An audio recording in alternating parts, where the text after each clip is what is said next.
The top of every mountain is the bottom of another. The top of every mountain is the bottom of another. Run for cover, you discover some will thrive and others suffer. Cause the top of every mountain is the bottom of another. Ooh, don't wait, don't hesitate. Better speak the truth, let it resonate and let it detonate and get blown away. Till you keep on rising to a higher place. Can't stop, won't stop, don't stop coming till we hit the top. Gotta keep pushing till the day I make it. Since they won't give it to me, then I got to take it. The pain today is power tomorrow. Keep on coming, but you'll never catch me running. Cause I won't bow down. No matter what they say, I wouldn't do it any other way. Keep on coming, but you'll never catch me running. Cause I won't bow down. The top of every mountain is the bottom of another. The top of every mountain is the bottom of another. Not enough to keep us smothered. Lower class, never the upper. Cause the top of every mountain is the bottom of a... Good evening, UN Spacey Wolf Squadron. It's your Wolf Commander Wolf 10. I'm your werewolf. And we're just going to chill. Yes, I know I got a werewolf in the background. I'm going to change it right now, but still. We're going to chill. We're going to have some fun. Funday Monday. Funday Monday. Funday Monday. Funday Monday, everybody. It's a Monday. There's no fun. Only suffering. Why are we here? Just to suffer? Plus, it's Tuesday for me already, so. I'm here with the Humble Zariah's Humble Marty. Hello, I'm Humble Marty and I rate things. Along with the Stranger Danger Dark Stranger. Hello, good morning. Now, goodbye. So, what are you about tonight? That kind of stream where we just talk about anything, discuss anything, or say what's been on our mind or what's been on our case of late. Ladies first.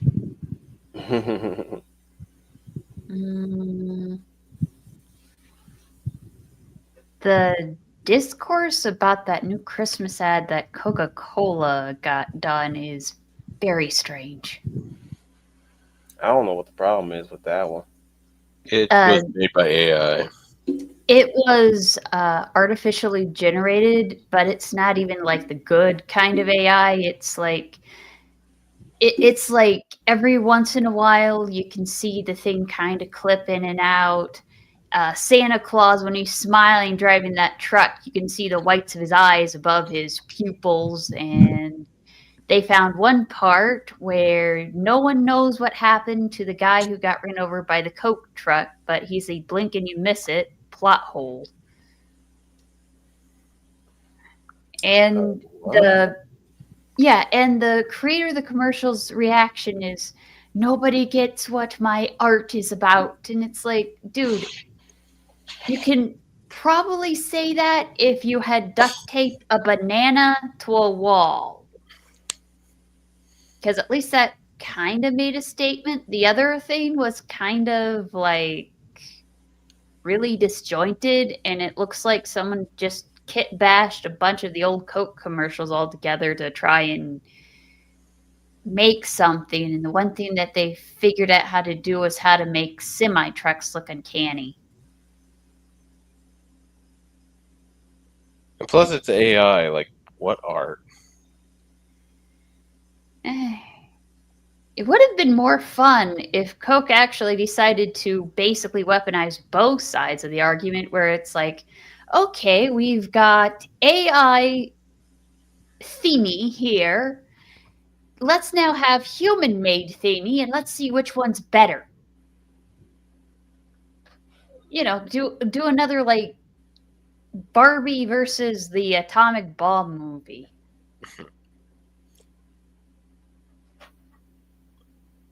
Trey Market is talking about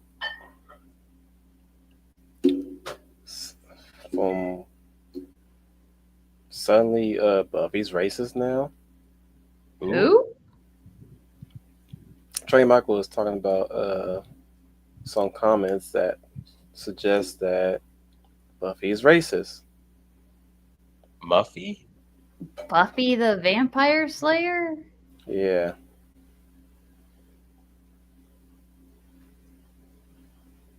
I don't know. Which Buffy? The movie or the show? The show. I didn't really watch the show, but I don't think. I think this is I'll just have to another watch the one video of sometime. somebody's just reevaluating like older media and like then saying, "Oh, well, this was sexist. Oh, this was racist." Finding something that wasn't there and then making a stink about it because it was popular. I'm sorry. It's just I couldn't really take that type of comment seriously because it's like, yeah, that don't make any sense because I know at that point most of the editors wanted to made sure nothing like that was in there, to the point where the people who made like Animaniacs, Looney Tunes, even Rugrats figured out ways to sneak dirty jokes in because the censors were getting too uptight.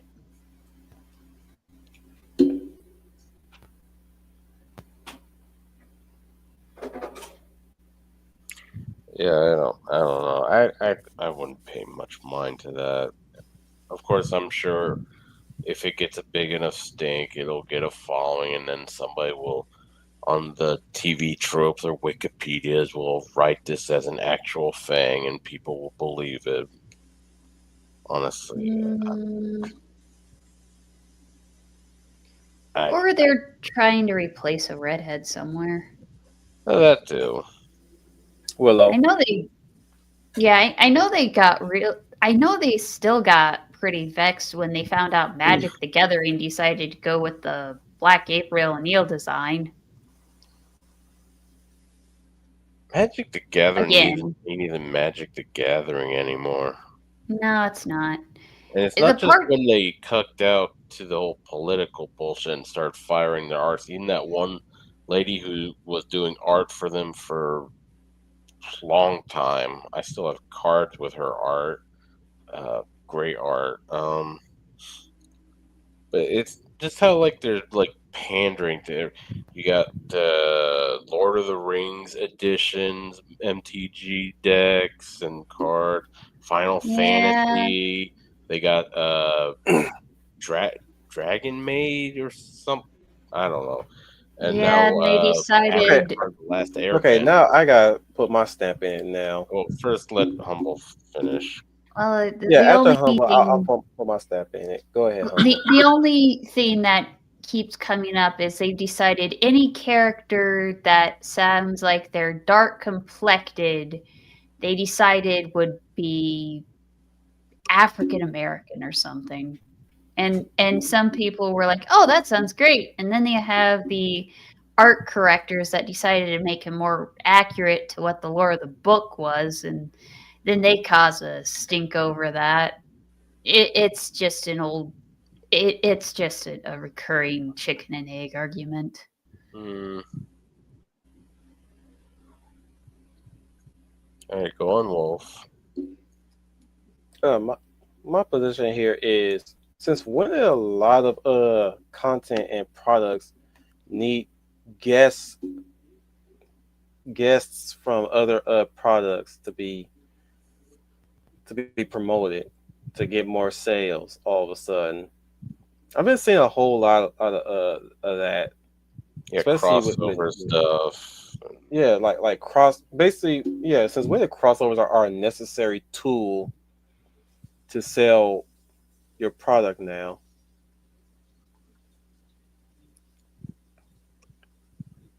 I don't know. It is kind of weird. I mean, It I is. guess they're hurting, but they're mostly hurting because they're fucking up the hobby and they're screwing over their customers. The people who actually liked it as a hobby, and they're just trying to appeal to the everybody modern audience nonsense. The non-existent audience. I think they're just trying to pander to a general audience now, and they have The to general also audience is pander one to that thing. one piece of customer base that's always annoyed with something. General audience is one thing because that's an existing audience. The general audience is basically just anybody could show up at any given moment and become a fan instantly. But this whole modern audience thing does not exist because nobody was the modern audience of any time period of any kind. What they were trying to appeal to was an outreach for new audiences. I wish they would just say that, you know. Mm,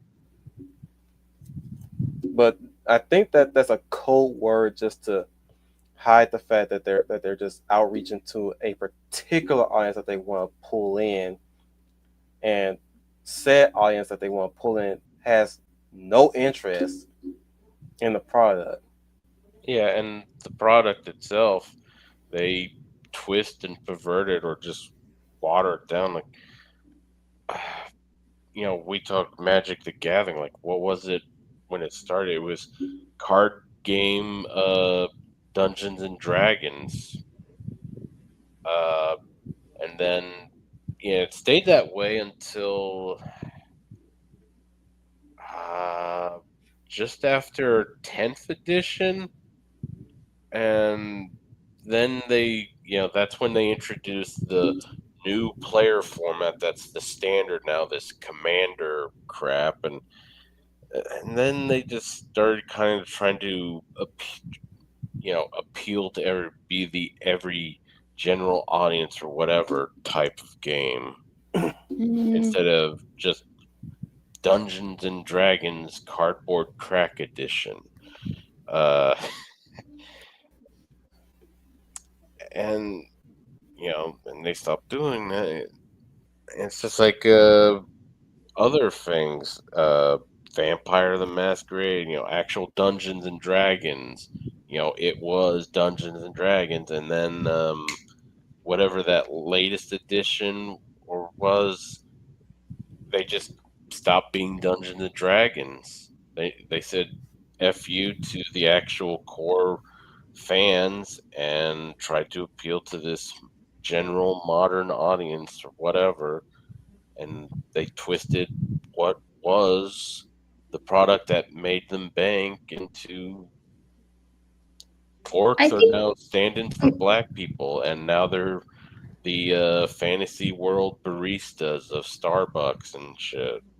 I think they were trying to go for the appeal to the cozy fantasy crowd now.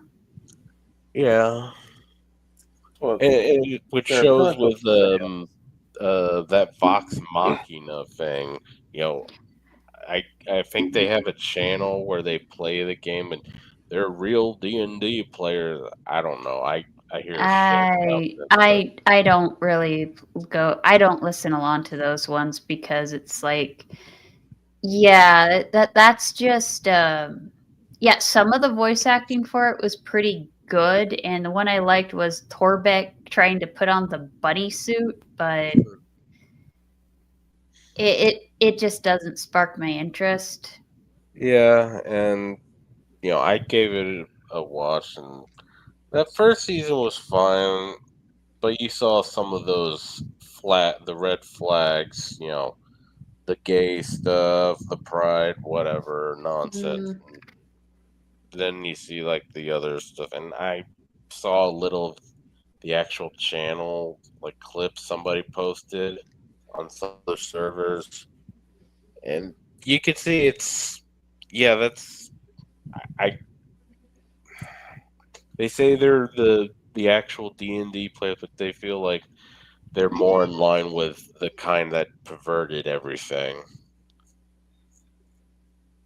I don't know. The thing that actually felt like a D&D game to me was watching Ralts and Cat basically, and I know that was RuneScape, not D&D, but Ralts and Cat deciding to arm their fortress with with those exercise machines against zombies. Yeah, that was actual, you know, uh, kind of your D&D sessions, your game master and all that. That was, old school stuff, and that was pretty much what Dungeon and Dragon was. It was, you could get weird and freaky, but you made your own rules. Well, the game master did, and as long as it was fun. But it never got weird and stupid, and like weird and stupid in like a bad way and limiting. Because that's also the one thing with all this perversion. I'm sorry, perversities. They cram into everything. They say, "Oh, it's about being free and open to newer things," and yet it's so limiting. You you have to be confined to this. Yeah, that's a modern audience trope right there. It's actually not really Pride theme or fantasy themed. That's actually, if they really, really wanted to be free and open to all experiences, you would have found out all of the R34 in the Monster Fuffers section of the local library and have probably used that for some campaign ideas. And there's probably people who actually did. Yes. And there probably was. But the scariest thing with 100% freedom is there is also 100% you can't stop them unless it's infringing on somebody else's freedom. That's the other reason why they've made it so limiting, is they wanted to do a playpen, not really all you can role play buffet. Which is what hurts the product there. It was about, as an RPG, it's about choice and, having fun. It's not really about choice. It's like when they give you these latest games, oh, it's an RPG, and you have all these choices, but it's limited in choice. It's really just an illusion of choice because you only get maybe one or two alternate actions, but mostly just end up the same way regardless. Whereas if it was a true RPG, you could have like various options and various consequences or different outcomes depending on where you go with it. And that was fun. This stuff, it's not. It's limitation. It's anti-freedom, but masked as freedom. The illusion of freedom, if you will.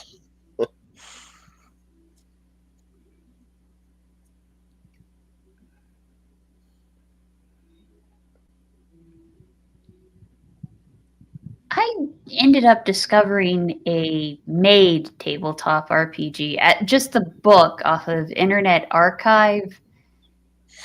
And oh man, it had this robust system. Your character that you roleplay as is its own maid, but they went for all the anime tropes. You've got of course you've got the lolicon, let's get that out of the way, but she's legal age, so there is that. You've got the athlete, the robot, the tomboy, the goth chick, quite a few others. And the reason why it was controversial was the ladies obeying each other for stress relief, and that was a game mechanic. Okay.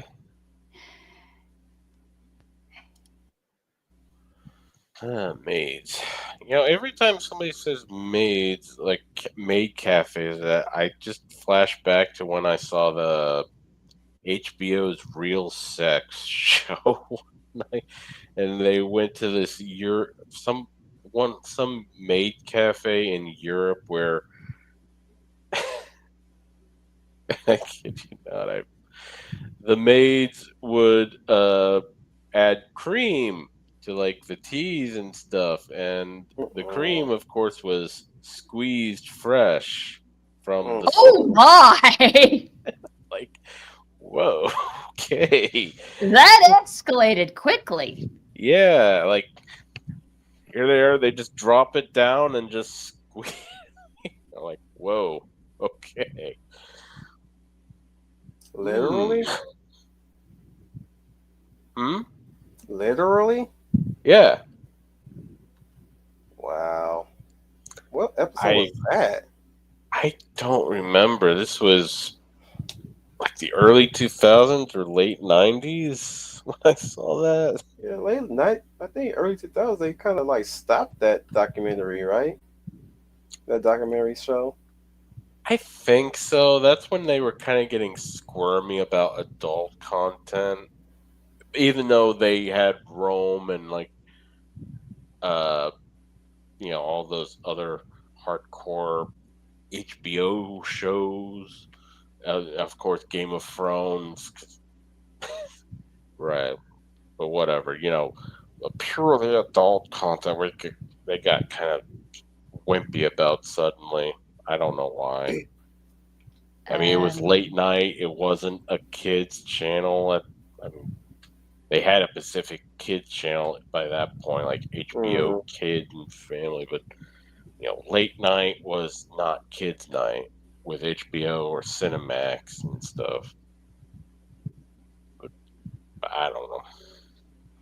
Honestly, I put that on the parents still because you let your you're not being responsible adults, but but to hide the fact that you're not responsible adults, you blame the network. hmm, Make that make sense. It's possible it could have been parents being dumbasses and not good parents and blaming something other than themselves. It's been a thing forever. Uh, Lack of accountability, obviously. but it could also just be the channels, the stations themselves. MTV stopped being MTV for some reason, and now they're paying the price on that. The thing is, it stopped when they stopped taking risks and stopped trying. They stopped trying to rile up the Bible thumpers and the Bible pushers. You And know they stopped doing music videos. that too. But God forbid, rap stop rapping about guns, hoes, weed, drugs, sex. God forbid we stop that. the part I found kind of funny was, the part I found kind of funny was I never really watched a lot of MTV. They had a lot of CMT, and that didn't change for years and years.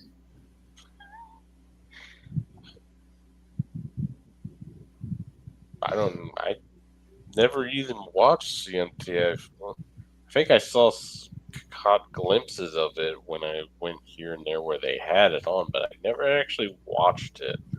So I don't know I what mean, you their talking about old normal. stuff. It's the networks that were specifically used for replaying a lot of old stuff. Even that's been taken over. Like Boomerang, before we even stopped having cable, Boomerang wasn't boomer was it ceased to be Boomerang. Mm, VH1 really ceased to be VH1. No, the one thing I got to have fun with was since a lot of the shows, like the TV shows that come on TV right now, are actually kind of royalty free. Like you could download and stream Matlock off of like Tubi or Internet Archive.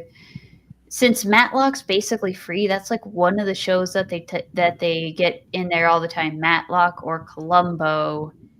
Oh, and the other part that was really funny was since Hallmark Channel stopped being a Hallmark Channel, one of their network Really? executives, one of their network executives branched out and decided to make his own TV network.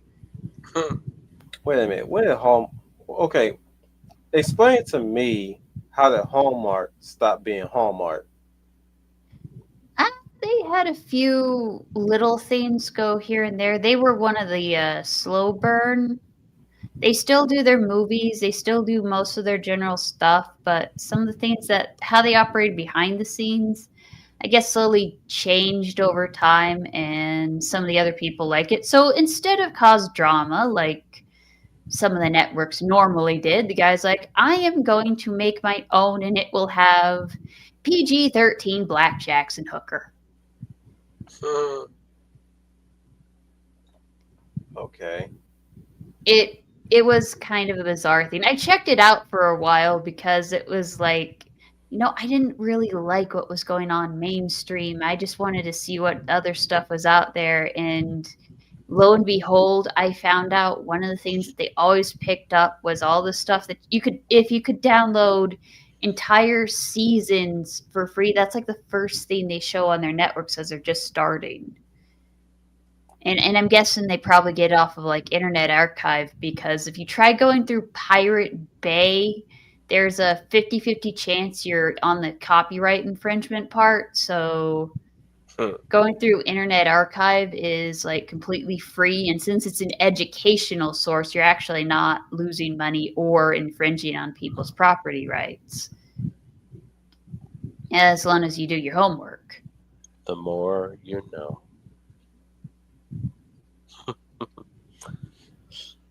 One of the other ones I'd seen that was like an alternative ended up being Angel Network. They literally crowdfund animated shows. Like if you wanted something that could itch your Dungeons and Dragon bone, they have like the Wing Feather Saga, which is basically a couple kids. They go up a bunch of evil lizard folk, and most of the plot guaranteed involves a dragon somewhere.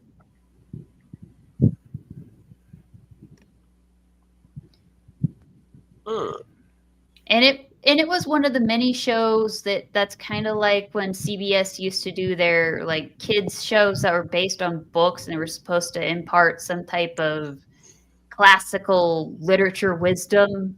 Right. I can't call my crows. The crows chased away a hawk today. Huh? It's impressive. 4 crows. It started with 2 chasing after it, then 2 more joined in on the fray, and they just straight up just went in and started just tackling it. You could never tell which one was making the screeching sound, either the crows or the hawk. But it was quite interesting to see them like chase after a bird of prey like that. And lately, so far, hey, Martin Butler, don't know if you're new to the show or you have been here for quite some time now and just haven't said anything, but welcome everybody. Hello. Those lately, birds are frighteningly organized. Amazing. For real, but like they start off by just calling at each other, coordinating, right? Mm-hmm. And suddenly 1 to 2 started chasing after the hawk. The hawk was like it was perched there, and then as soon as one took out, another one followed after it, and he just took flight, and the 2 crows was following it, and then 2 more crows swooped in and start coming in. They were just dive bombing on them. and you just see the hawk still gliding.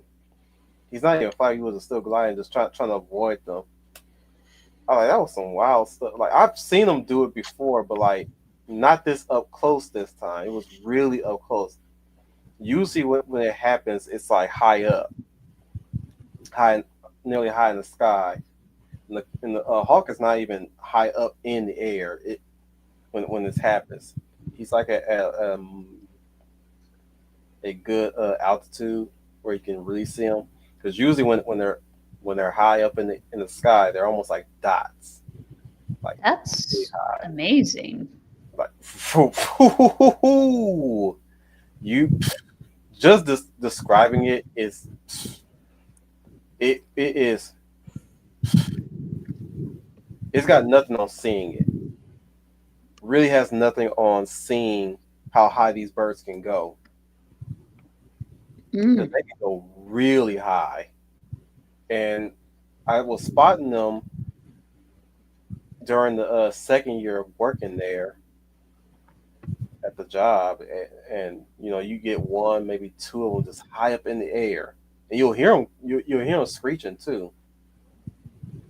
And like sometimes if you hear them, you can't really see them because they're so high up in time. But they're like as soon as I looked up in their general direction, just hearing what they were hearing them screech, I was like, oh, there they are. Wow, those things go high, like really high. It's like they almost disappear in the blue. But today, like this one was, I think what's been going on for the past weeks, and the reason why they haven't been paying too much attention to me is that they're trying to secure territory again. Mm. They've been really securing territory, and it's probably getting close to winter, so they're probably trying to get a mate before then. Once mating season comes in spring, because I've seen some of them trying to court some of the females. And I was like, oh, so that's why y'all guys have been eating the food I've been dropping, or you guys probably have, and I just have been there to watch you do it. So the crow shorts are gonna halt for a while until I can see what they're really doing and maybe start over again. To, see if they'll be my friends Mm. or just be my or just still use me as a benefactor for food.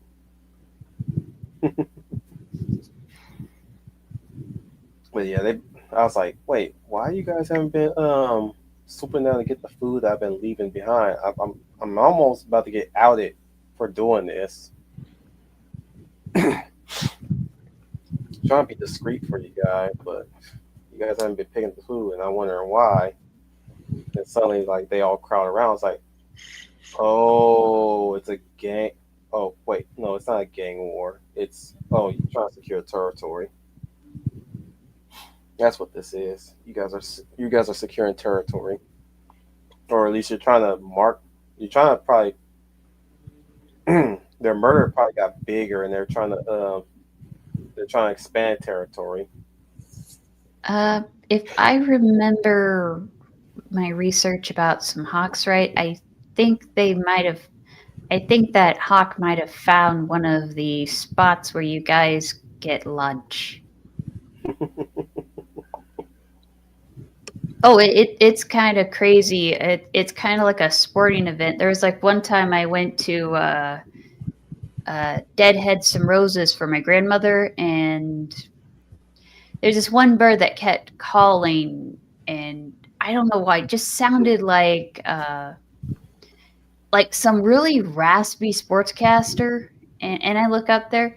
It turns out the bird is basically narrating this fight that was going on across the alley in another tree. Hmm. In any case, I think that's probably what's going on. Yeah. I could be wrong though. Still learning these birds.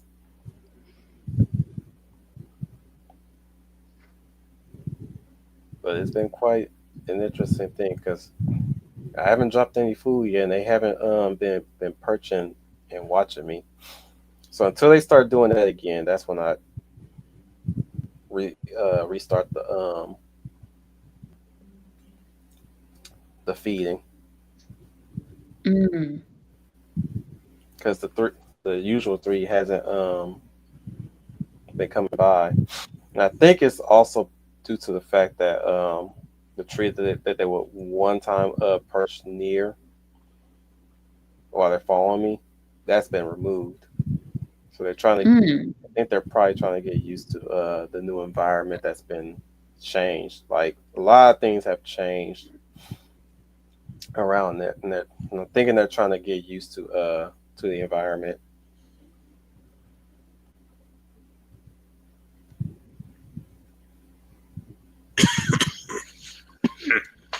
And we have the Hound of the South, Dominic Powell. Good Yay. evening, everybody. Part of the target is I'm recently coming back from a movie theater. Oh, what you see?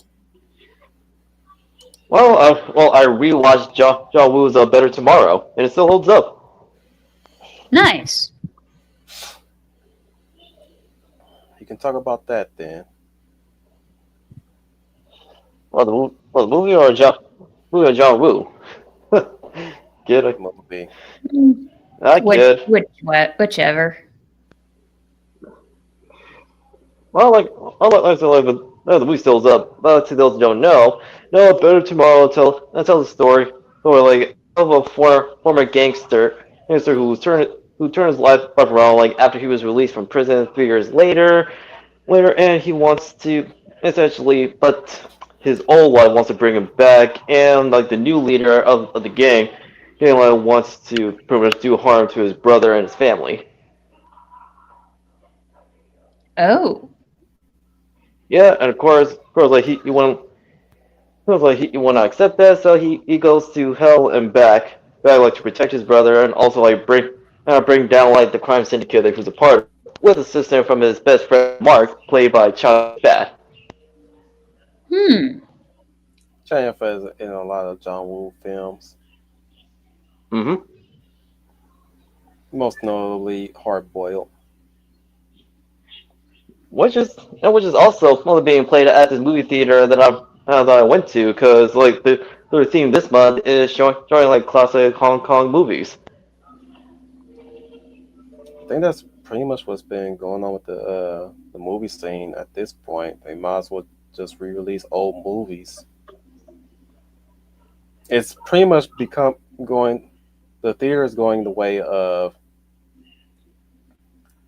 what television was for its time. It's Oh, it's basically on a rerun track right now. hmm. Nothing wrong with Well, that. right. I mean, heck, It's we've seen the re-release of Jaws and the first Back to the Future, respectively, and of course that was done to celebrate one's 50th birthday and the other its 40th birthday. mm-hmm. Actually, it also brings back it reminds me of one of Clownfish TV's latest videos where both Neon and Geeky Sparkles are pretty much the basic gist of the video is members of Gen Z and Gen Alpha, they are catering towards old media, ranging from music to films and television, more so than a majority of what's being released in the entertainment industry, which, well, we can't really blame them. That makes sense. Not to mention, they're appreciating what has came before, as well as actually realize that what they've been sold about old media and the time periods that they're set in, or pretty much complete bunk, because what they were sold was told under the lens of postmodernism and the sorts. True. Yeah, we're in the rerun phase where we're just rerunning old movies, and lo and behold, the new generation love the old movies more so than the new movies. Now, when we were growing up, we love our new movies just as much as we loved our old movies. And the Hmm. and as you're saying right now, Don, we are there. I feel bad for Gen Z because they're being robbed of that experience where you get to experience the old and the new and still love them both all the same. Same here. It's like I for mean, heck, better or heck, worse with the nineties still had their good spots and their bad spots, but all in all, we still had some really good movies coming out during the nineties. We had some good on the other action movies. We had some good horror movies. good Horror was fantasy actually movies. was going. Hang on, horror was going into that experimental phase. Same with sci-fi, especially sci-fi was moving past the fear of the unknown and going into the more inward conspiracy or the conspiracy side of things, conspiracy aspect of Eh, things. to We also each had their own. Right. Well, let's not let me forget explain fantasy. the era. Let me explain the era Okay. and how each Saying like genre. don't leave out fantasy. I'm getting there. Take a swig of my lemonade. Like I said, horror was being experimental by going down and producing monsters, slashers, brand new slashers, and new ways to tell the slasher story. Hmm. Sci-fi was moving past the fear of the unknown and moving into the conspiracy theories or the hidden agendas or what was being hidden underneath behind doors in our own government and the like. The as you as you were bringing up fantasy was going into the leaning more towards the adventure and the and the mystery and the unpackaging of the mystery, and we were also going into a very globe trotty aspect to it in the 90s. Disasters, my goodness, disasters were just what if this happened on a global scale. And shoot, the military movies were shifting too, and it kind of became less about the soldiers and more about the people that the soldiers protect at times, or that they were trying to go more on a sort of emotional train with them, you know. Yeah. But all in all, where I'm getting at is even if those there were some bad spots, there were still some good spots, and if there were some bad spots and we were having a dry spell, we will always fall back to the old stuff during the 80s and the 70s because they were always there to rerun on network television. So again, going back to Gen Z, they don't have that. They really don't. I mean, they can fall back on something on a '90s scale, but that's I'm talking about what do they have that was early 2010s to 2020s in between that. See, at least 2000 babies have Mm, 98 to 2000, right? Yep. They have oh, 98 all the way up to 2005. a Gen lot of Z, them. A lot of them had grown up on the 80s cartoons. You had Arthur. You had let's see, what was that other one? It was on PBS. Kids show about math. but my point, humble, is like what do they consume in the meantime when they want to take a break away from the old? That's what I'm trying to say. Like for us, you know, our parents was Looney Tunes. We had Tiny Toons. Our parents had at least the Felix the Cat. We had Animaniacs. They Hmm. We had had Popeye. We had I don't know, Super Duper We Sumo. had Batman's TAS. They got into Teen Titans Go. We also had the Lovely of Valor right here. Sorry, late folks. I had a lot of things No, to do today. they had Teen Titans Go. We had Teen Titans. Yeah. Mm-hmm. But what I'm saying is, when they had when our parents had our Fleischer Superman, we had the Superman man series. When they had Lost in Space, we had something like Space Cases. You know, Or when they They had also they also get into a lot of internet shows. You know, yeah. kind of like how we had Cartoon Network. They found the kids friendly stuff on Newgrounds, and the really Mhm. responsible adults that watch the iPad kids have been teaching them how to the etiquette when you're playing media out in public.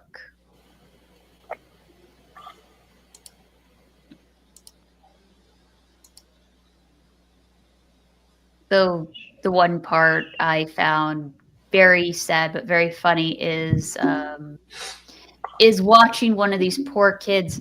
They got to try on one of these really heavy detachable hoods because it was going to be winter, and Colorado winters are known to be a little chilly. So the kid is busy watching this cartoon. It's like, here, try on this hat, and they recreated a scene right out of the Christmas Story. Funniest part is the mom had never seen that movie before. Mm. Also bought like over $100 worth of material, and there was just enough craft stuff. She even bought like the big tote to go with it, and it was big and it was heavy enough. An 80-pound kid could sit on it and use it as a desk. My stream might be humble stream to Oh, sorry. I'll shut up now. Sorry. No, you don't need to shut up. No, don't shut up. I'm just saying, for so far, you're just being the one that's leading the stream for the first time. What are we? And You're that's not a discussing bad thing. anime? No, we're Oh, okay. discussing children's futures and the difference between generations on entertainment. So And I'm Planned Parenthood. Mm. I was going to talk basically, about the MJ trailer. No, I'm off because I thought we were a chill stream. But don't listen to me. Go ahead and yeah, continue with your topic. we can talk a little bit about the MJ trailer. Good, but But continue with your topic. It's very I'll catch interesting. I'll catch you up. I was saying to both Dom and Humble, you know, I feel sorry for Gen Z because there's nothing for them to like bounce between on in their generation's timeline right now. Because with us, you know, during the '90s, we still had the '80s movies to fall back through, but we also still have 80s, 70s, and the 60s. yeah, we had a lot of stuff to sift through. Even though we had some really good stuff going on during the '90s too, we had some really good '90s media, but we also had '80s and '70s and far back to. But what Dom is not understanding where I'm coming from, as I'm trying to point it out, is what I'm talking about is where we were at in between two generations of where we were born. If we were born, say, late '80s, early '90s, or late night, or in the early '90s, we had the present '80s movies to look at the Oh time. Mm, no, Even though we hang on, yeah, film. even though it was interspliced with a lot of '70s media too. But what I'm saying is, predominantly television was showing some of the '80s stuff, right? uh, Before that, this 80s, 90s, 2010s. yeah, as we were going forward, but I'm saying like every present generation had their gateway area of certain areas.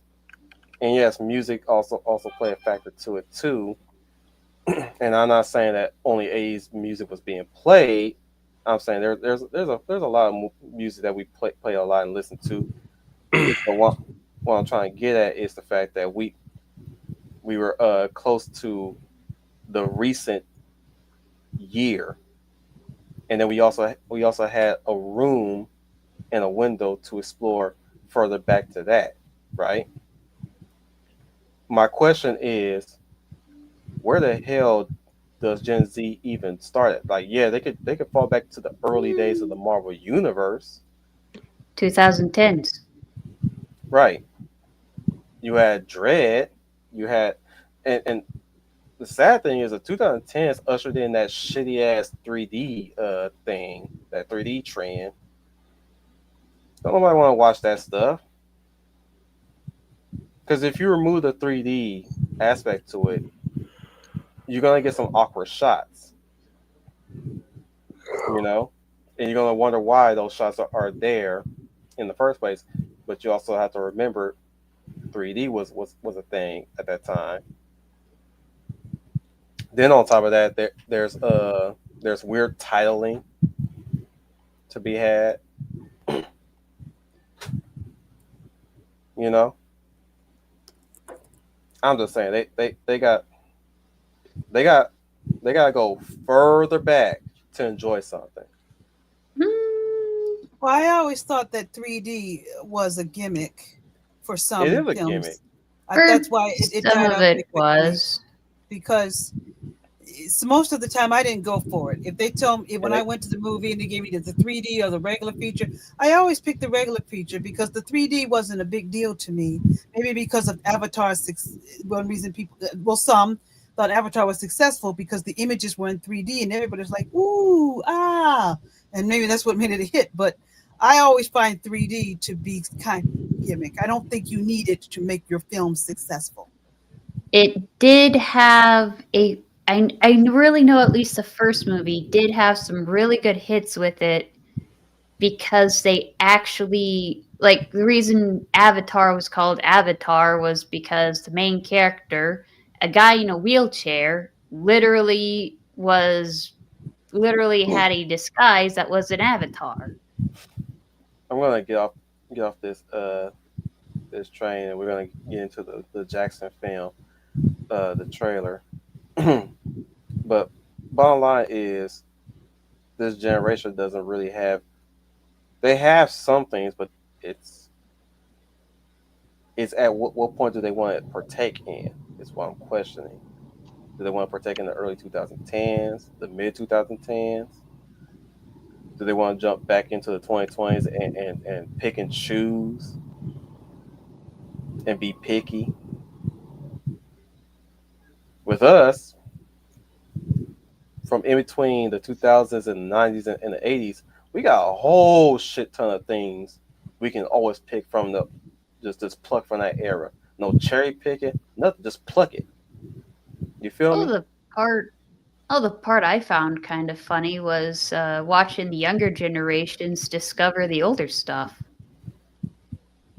Hmm. Well, one That's of what I'm the saying. people I sometimes talked about online had shown her kid the 1986 Transformers movie, But then there's and now also he says the lines all over the playground. right. Then there's also the attitude behind them sometimes. And I Mm. know Dark has made mention of some attitudes here and there in passing conversations. I mean, Mhm. sometimes they have these weird questionings and critiques of Mhm. certain movies, or some are in my case, some are just Down talking.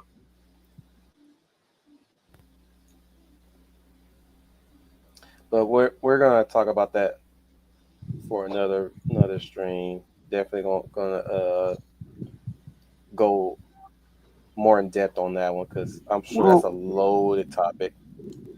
we'll touch on that like for the real millennials next year. Let's get into that Michael Jackson trailer. Leia, Mhm. I'm sure you have some thoughts. Dom disappeared. Okay, I hope he comes back. Yes, I definitely do have some thoughts. I know this is a teaser trailer, but I will say this: this is probably and possibly will be uh, a film for next year. I am heavily excited for. It probably will be my number one pick. Excitement for a film. I have been waiting on this since it was announced it was filming. This is a long time coming. This is a long time since Michael Jackson has deserved a decent biopic. So I'm excited about it. The teaser trailer got me excited. I loved the hearing the music again. I'm looking forward to seeing what his nephew does in his performance. I'm not prejudging until I actually see it. And I really believe, and I'm making a prediction, I'm making a very bold statement here, and I could be wrong, but I think that this film is going to be the highest grossing biopic ever made in the history of cinema.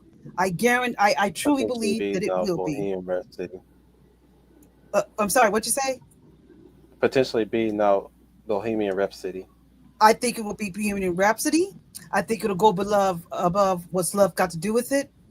Selena, not to say those films were good, but I get think this is going to be bigger than any of those films. I think it's going to be one of the biggest hits of next year because it's not just here in America. Michael was loved internationally, so I think it's going to do good here, but I also think it's going to do good overseas. And I can't wait. I'm really excited. I thought the teaser was pretty decent. I know there's more to this trailer. I know more is going to come, but that's okay because the film opens up in April. But when I saw it, I'm like, it did put a smile on my face. And I know I've been hearing back and forth that this film is going to be split into two parts. Oh Because wow. yeah, when they filmed it first, if you the way it was filmed, it was going to be almost a 3.5 hour movie because you have to cover. They were going to cover his rise, of course, with the Jackson Five, then going to his solo albums, and of course those turbulent times when the accusations began. Now, I think the Jackson family went into some legal issues, I guess, and they had to go back and do reshoots dealing with that particular subject matter. So the studio decided to do this. We'll split the movie into two parts. We'll put part one out. We'll see how well that does financially, which I think it will do. And then part two will come out. And part two is going to deal with the allegations and eventually the roughest time in his career, of course.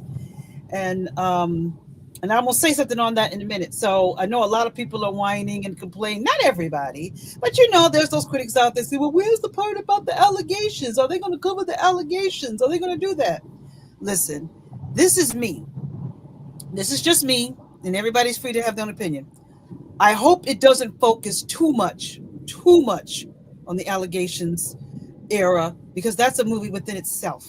And if it does, I will hopefully to see it from his side of view, how it happened to him and his family and so forth. Because number one, I never believed those allegations, and I still don't believe them to this day.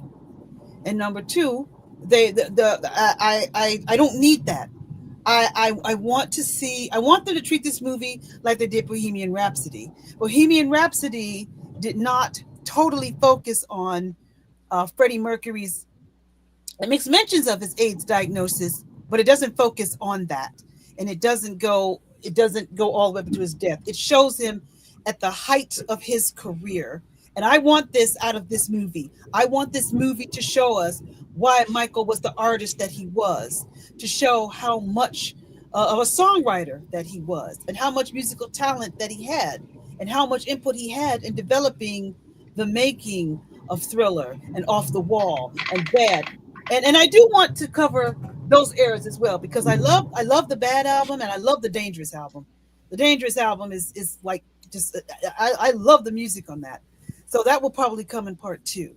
But I want to focus on what made this man who he was, and I want the music. And that's what I want to see. I want the same effect that they did with Bohemian Rhapsody.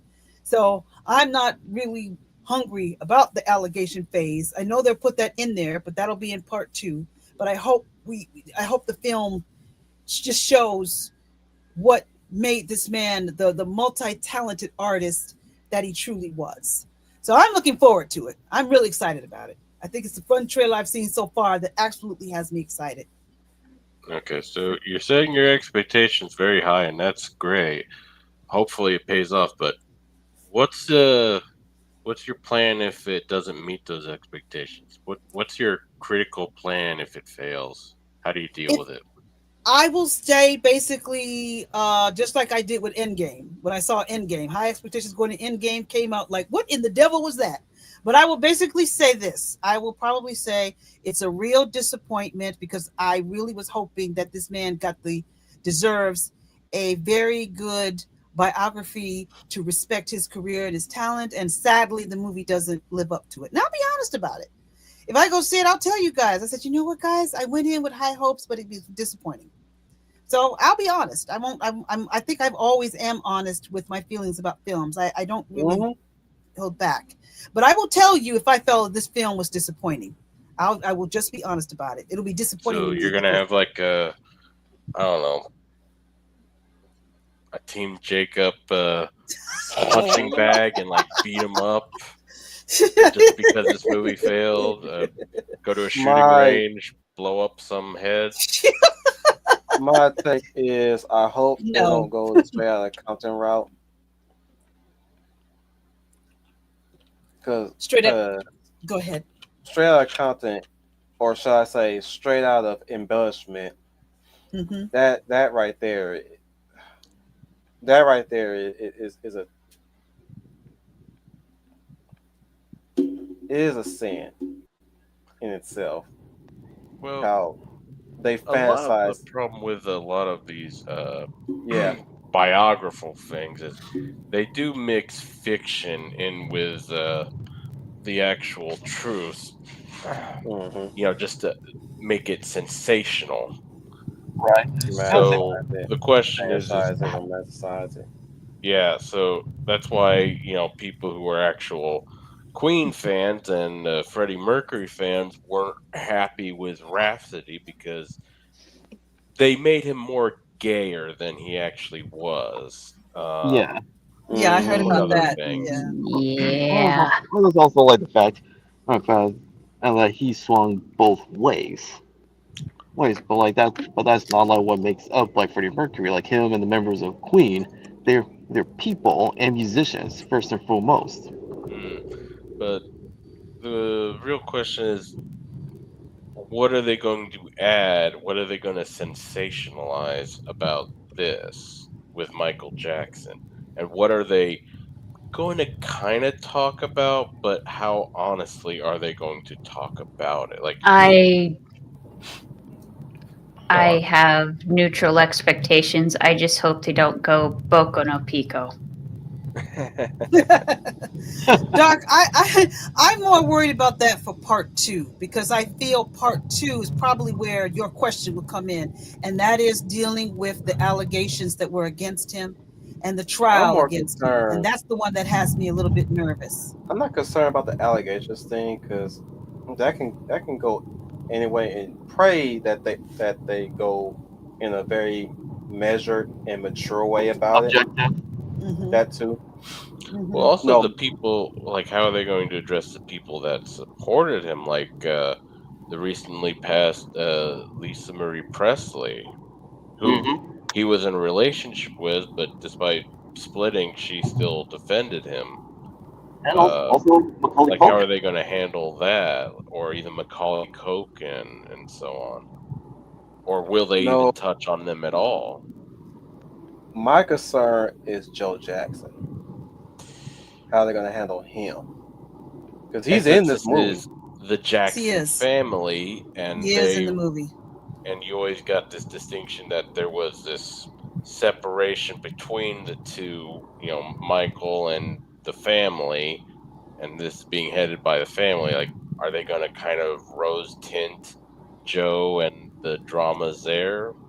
I have a feeling like with this movie they're actually gonna be gonna be honest about Joe. Joe like present him like in a measured manner. No, I don't think so. You think they're going to I, Mm, portray him as the bad guy? Is that what you're getting at?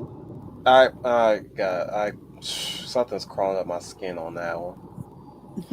they're I'm not going to gonna. say Joe is not a bad person, but I don't want.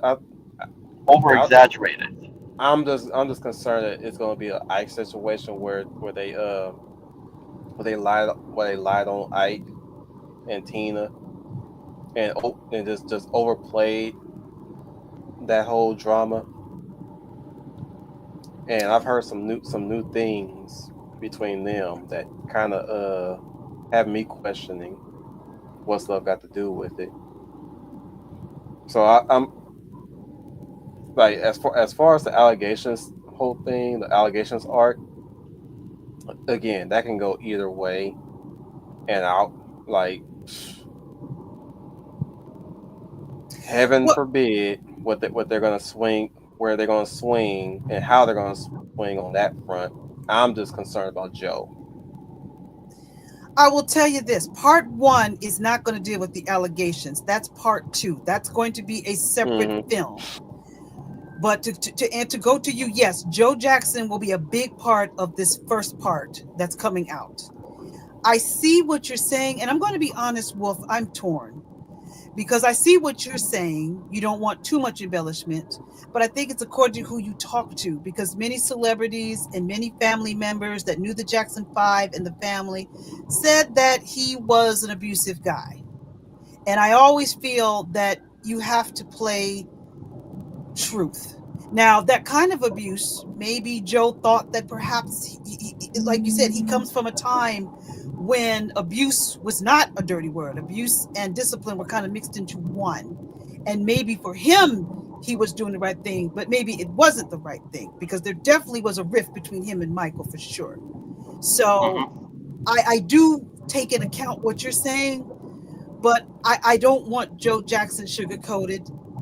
No, I'm not If asking the for him to truth be is there, sugarcoated. if is there, it needs Mm-mm. to No, be that's not what I'm shown. asking for. I'm not asking for mm, sugarcoating of any kind. Mhm. But I also don't want him to be vilified either, or like heavily vilified. Is what I'm saying.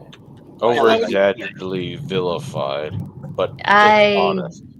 Like what we did, I like what we had with that one Jackson biopic miniseries.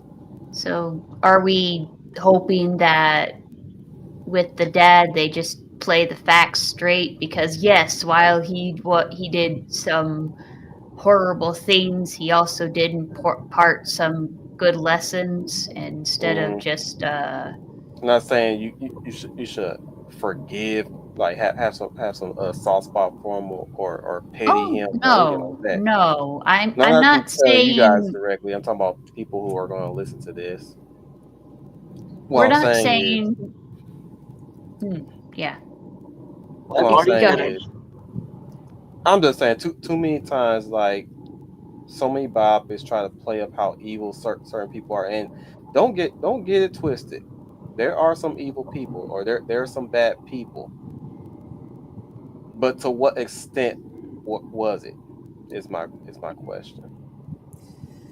Well, I don't know, because some of it has come from Michael. Michael has Hmm. come in interviews, so I think it might vilify him a bit, because some of it is some of his own words and his whole saying about his father, and it was clear he and his father did not get along. And Well, he Mm-mm. brought up some of the things that, Mm, his father did to him. Some of it is from Michael's own words, and I don't think Michael is lying about it. And then some of the brothers confirmed it, and then other celebrities that were around them had confirmed it. And I'm not talking recent, but that's like back in the day when they were coming up young. yeah. So yeah. some of the things that you're probably fearing may come true, because the reason I'm struggling is because some of it did come from Michael's own words, and he did say some of these things about the rift between him Mm, and Joe. So I'm going to give benefit of the doubt that these are Michael's words and not someone else. But again, I do understand what you're saying. I do understand what but you're yeah, saying. portray his abusiveness, but I'm just saying, like, Don't do like what a Lifetime movie would do. Don't make him super, Yeah. super abusive. You know, there weren't any, Yeah.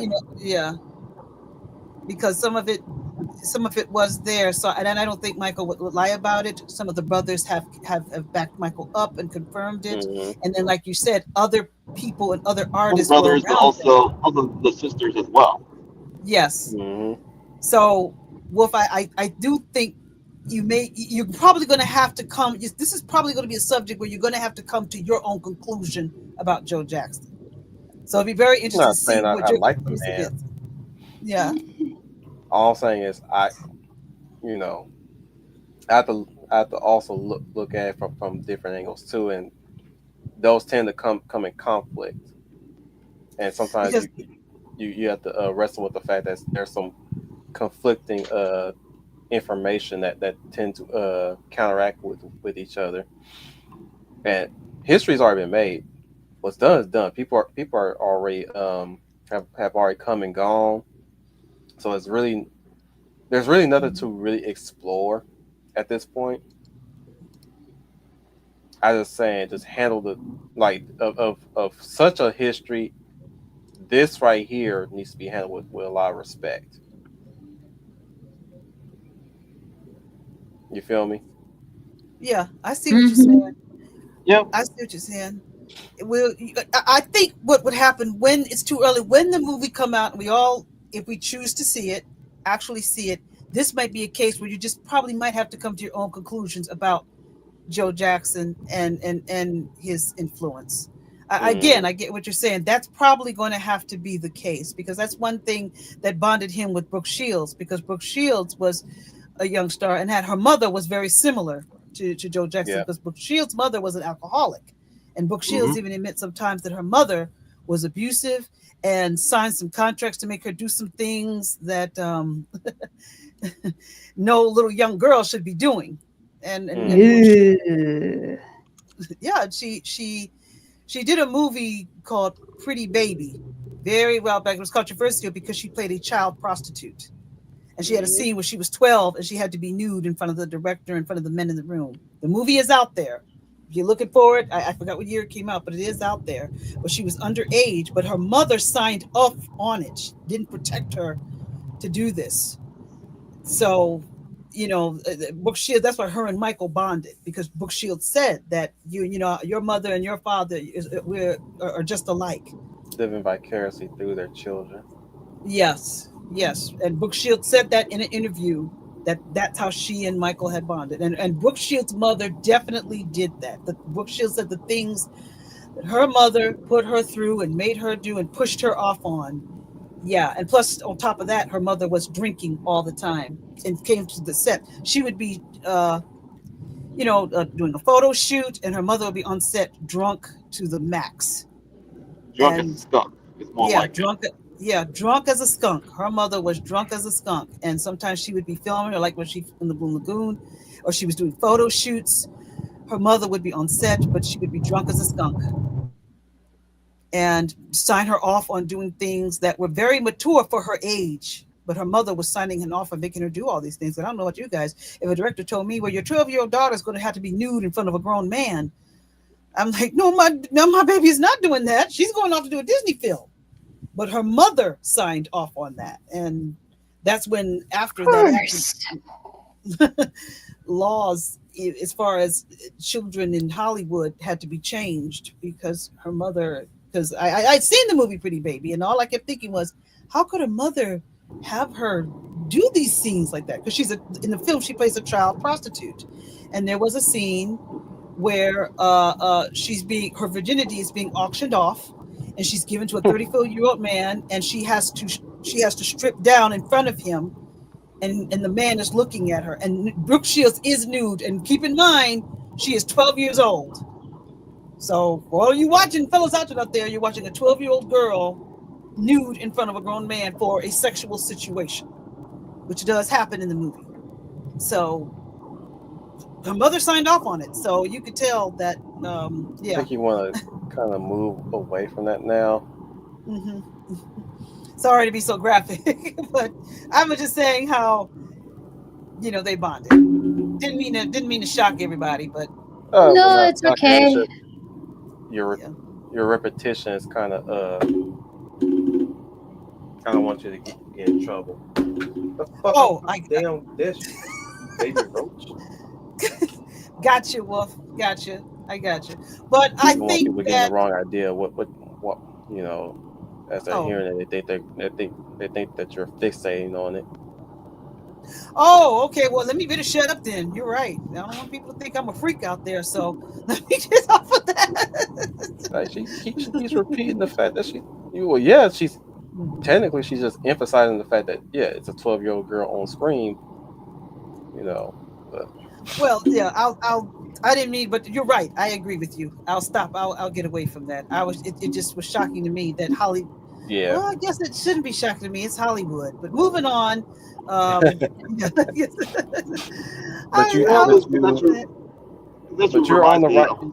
you're on the right track when you say you know about child celebrities or children that rose to fame at a young age. You know, there's been some very dubiousness that's happened for so long underneath our noses, underneath our gaze, behind closed doors. And only time when the child is mature enough, have become an adult, that is, where they're able to speak out on it. Of course, there's also the Mhm. cases of sometimes they you know they come out and just say this thing after the fact of being on set, enjoying themselves. Now, granted, I'm not talking about the ones where they're in social situations or very adult situations. I'm talking about the times when they're on the set. They're talking about how great, in some certain interviews, they're talking about how great of a guy the person they work with was a swell person. Then sometime later, as they get older, now all of a sudden they're the most hateable person on the planet. You know, I'm Yeah. entertaining both sides here. No, I agree with you. That's been happening a lot lately. Yeah. When they're You know, kids, they tell them they're great people, but then they come adults, they're like, nah, I never really liked being around that person. That's been happening quite a bit lately. So you got a good point there. and I'm not trying to downplay victimhood or any kind of or any kind of bad practices. It's just there's also that caveat that comes up, and caveats come up. And once again, caveats tend to conflict with the victim's claims. You know, Yeah, I agree. Mm-hmm. it's like You what you Allah make said in Training Day. It's not what you know; it's what you can prove. That's very true, and that's been happening lately. I can't think of anybody off the top of my head, but what you're saying, I've been reading about lately for some celebrities. Yeah, and I guess I'm surprised when I read about it because I thought all of this time they were happy people, Mm-hmm. but it turns out they weren't.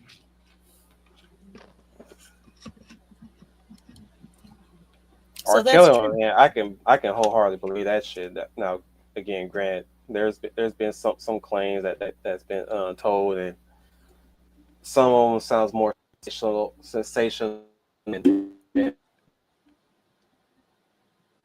get their own piece of the pie. But that whole sex tape situation, Hmm. bro, you got caught. You ain't never gonna walk away from that one. That's that is pure clear cut evidence right there. So no.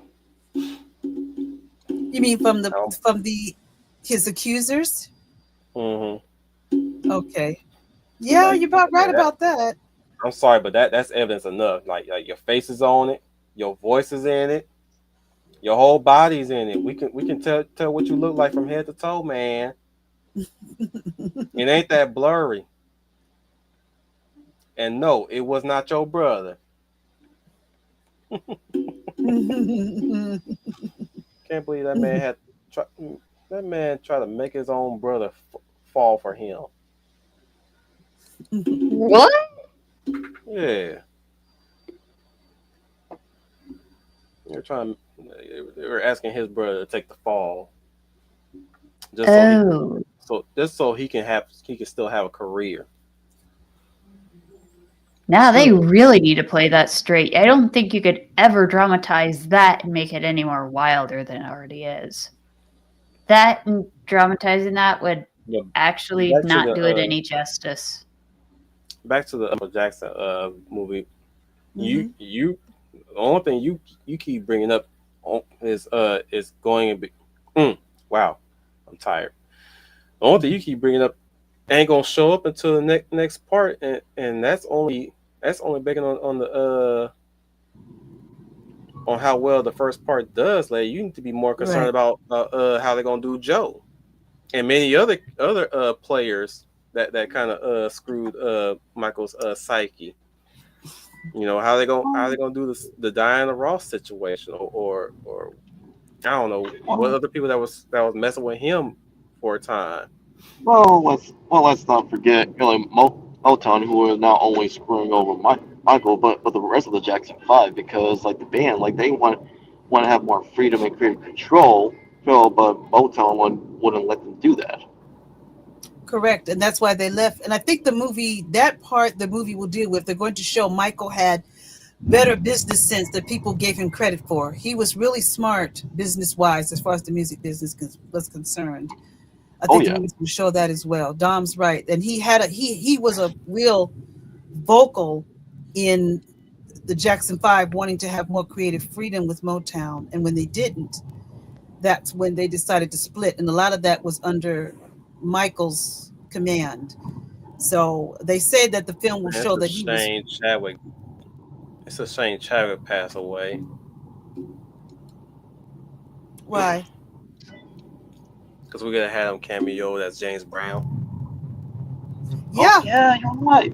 Oh yeah, they could have had. Yeah, because James Brown was a big If influence on him. the dude who played Biggie Smalls cameoed in All Eyes on Me, Hmm. Chadwick could have cameoed, but sadly he passed away. Yeah, sadly we lost him. You're right about that. I Hey, totally agree. Isaacu. I totally agree. As far as Joe, I can't answer with you that. Well, if I'll have to wait to see the movie because right now I guess Mm-hmm. I carry some of a bias. To be very honest with you, I have my but own I have. biases too, but I also have to I have to also be very principled too. It's like Hmm.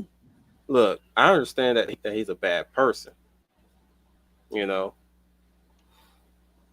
and I believe he did some terrible things. But like I said, I don't want no cartoonish exaggeration of it. I want to see some drama, some real drama where it goes beyond the beatings and the belt whippings. You know, I want some Hmm. whiplash. Oh, if they've done their research right and the actors had given a good performance, you'll find some very good tonal whiplash. I don't know Right. no much. I don't No, know much. not tonal whiplash. I'm talking about some shit from Whiplash. Oh, Okay. Cause that's based. If you guys want to know how Joe treated the Jacksons on how he wanted them to perform, look no further than Whiplash, because that's exactly Joe to a T. Yes. oh, Michael's own words. Michael, Jermaine, Tito, all of them said something very similar to what Michael was saying. Yeah, it And that's was. why Michael's a workaholic. Hmm. yikes! But here's the thing Mm. about here's the thing. Here's the thing I look at. Sometimes with parents, they may grew up and may have learned discipline from their family that's been in their generations for years. But is it the right way? Is it the correct way? That's how you kind of have to look at it. Maybe his intentions were good, but the results, it wasn't the right thing to do. You know, I think sometimes we have to look at that as well. That sometimes parents learn from their parents and their parents from their parents, and that may not be the right way. And at some point, you have to realize, I raised you, but I raised you incorrectly. Now, incorrectly doesn't mean you didn't discipline. You just didn't discipline them in a correct manner that results in a very good relationship that lasts all the way up until the kids are grown and your old age. That's what, if you follow what I'm saying. And Hmm. maybe that was the case of Joe Jackson, because the rift between him and Michael got deeper and deeper and deeper, and so deep that at some point there was times when Michael didn't even want to talk to him. So when you have things like that, and this is again from Michael Jackson's own mouth, there are things, because at some point he he he wanted, I know for a fact, when they got to Motown and Barry Gordy began to take over more than Joe Jackson. That is a truth fact. I know it's been shown in movies, but it was true. And Michael became attached to Barry Gordy more than he was Joe Jackson's own father. So there's a problem there. So we kind of have to look at it. But I think, well, that's why I think this movie's going to do really good, because for those fans that go see the film and have questions about Joe, it is going to have them talking, which is why it's smart right now. I think that the studio doesn't show too many clips of it. It's in the film. Let's say it's in the movie. They just didn't put it in the trailer. And that's Hmm. one of the reasons why I think this film is going to do good, for what you just said Now we right there, haven't because that's really going to be talked about. we've been stuck on the drama side of things, but we haven't really talked about the choice of actor who's going to be playing Michael. Well, Yeah. it's Jafar. Well, it's one of like MJ's nephews, like Jafar, and to his credit, like he has a music career, like his like MJ's daughter, or and when we really listen to him, he is pretty much he sounds eerily like his uncle, no doubt about it. Mm. Yeah, Even like when he speaks, it's exactly Mike. I have to agree with Dom. I didn't know who was playing him at first, and then when I said it was his nephew, Jermaine Jackson's son, at first I thought, yeah, but then I thought, then after seeing this trailer, I have to agree with Dom. I'm very anxious to see him do some of his dance moves, That which trailer look did a really eerily good like him. job. Did a really good job of hyping him. Who did a good job? The trailer, the teaser Yeah, itself did a really I good job of agree. hyping. And the moment he turned around, I was like, "Who the hell is he?" And I looked into the car, I was like, "Oh, that's his nephew. Oh, sick, nice." Yeah, Well, praying that you're gonna nail every beat of your uncle, your late uncle. This is going to be a tall order for you, more so than it was O'Shea Jackson Jr. playing his father, Ice Cube, in yeah. Straight Outta Compton. That's only thing, only positive thing I could say about that movie. And I haven't really done a review of that. I haven't said anything that much about that film, but I'm not gonna get into a rant on Straight Outta Compton. Everybody's done a better job than I did. Hmm. Shoot, when all this was happening, I was still playing with Lego blocks. So fuck if I know about the history of NWA. Me But neither, because I Michael, was never a fan of them. but Michael, we grew up on Michael, and Right. yeah, this is definitely gonna be the movie that's really gonna be quite a task, bigger than um bigger than Mr. Rogers. It's a beautiful day. Oh, Mr. Mr. Rogers. Yeah, It's gonna be that bigger was than okay. that movie, and I have not seen that movie. I think as far as musical biopics, I think it's going to be bigger than anything recently. So I think of Bohemian You wanna Rhapsody. know I why think I don't of want to watch that? You don't know why I haven't watched that movie? why Because I cannot see what's his name, Tom Hanks. Tom Hanks as Mr. Rogers. I just can't. I haven't seen it either I don't because think he was. I don't think he was a good choice. I kind of agree with you. Because when I saw the trailer for, it, I'm like, I don't see Mr. Rogers and Tom Hanks. But what do I know? Mm, no, no. His voice was too damn. For one, his voice was too damn deep for Mr. Rogers. Hmm. He didn't even try to. He didn't even try to alternate his voice. It's like, what the hell is this deep ass voice, Tom? It's supposed to be, hello, neighbor. You think You're he's right. gonna sound? You think he sounded like the Boondocks version of Mister Rogers? Boondocks Mr. Rogers had the right voice. That's the Oh, thing. true. Boondocks Mr. Rogers had the right voice. What was his excuse?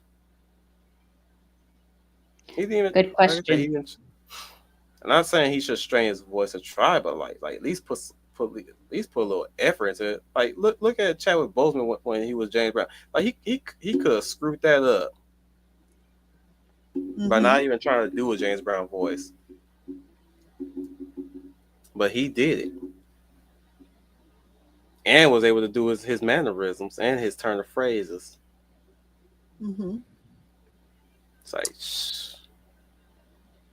same thing with O'Shea Jackson Jr. with his dad. Like as soon as he did No Vaseline, the way how he was behind that booth and doing the rap, and you just see how he does the gestures. It's like, man, that is just exactly how Ice Cube does it. It's like that's crazy. Bet you his dad had coached him on that. Probably did. Yeah. But again, back to I don't I kind of don't like the title that they What do you think chose you for should? this movie. I What do you really think you don't should? like it. That's another thing. I don't know what kind of title they could have given it because the reason why I don't like it is because there's also another movie called Michael. And I gotta make a distinction. Mm. Michael's that John Travolta movie where he was an alien, not alien, Oh, an angel. Oh. An angel. with literal wings popping Do you out of his do, shoulders and everything. do you think it should be named after one of his songs? Uh, uh, um, Maybe, uh, maybe bad or dangerous. Man in the Mirror. Man in the Mirror, Let's yeah. do- Or God forbid they name it Earth Song. No, no. It's like or Thriller. I don't know. I said, That'd be too easy though. oh, okay. It would just That'd be just too easy. But just Michael, it's like, oh no. What would be the next sequel? Michael 2? I don't know what they're gonna call it. Michael Part Two, because there will be a Part Two. There was 3 parts. Michael 3, The Reckoning, Michael Three Direct. Oh boy, that's oh Billie you didn't. Jean, maybe.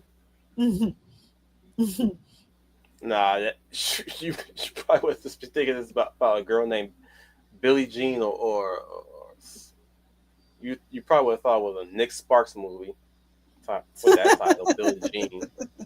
It's like I understand why they chose that title because if you really think about it, there's absolutely nothing you could pull to tell anybody it's a Michael Jackson film.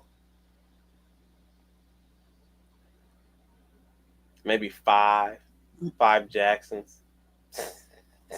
I don't know. Like an alternate title. There's no way. There's no way you could actually give it a different title. I understand why they like chose Michael, but I wish they hadn't chose Michael at this all the same. Because like I said, now I gotta make a distinction in my brain. Now it's like, especially if I bring up Michael, the Angel movie, somebody gonna think I'm actually think I'm talking about the Michael Jackson film. I'm like, no, I'm talking about this one film that starred John Travolta where he played an angel in overalls. There's a movie with John Travolta as an angel in overalls called Michael. Yep, Yes. It is. and he was the Michael,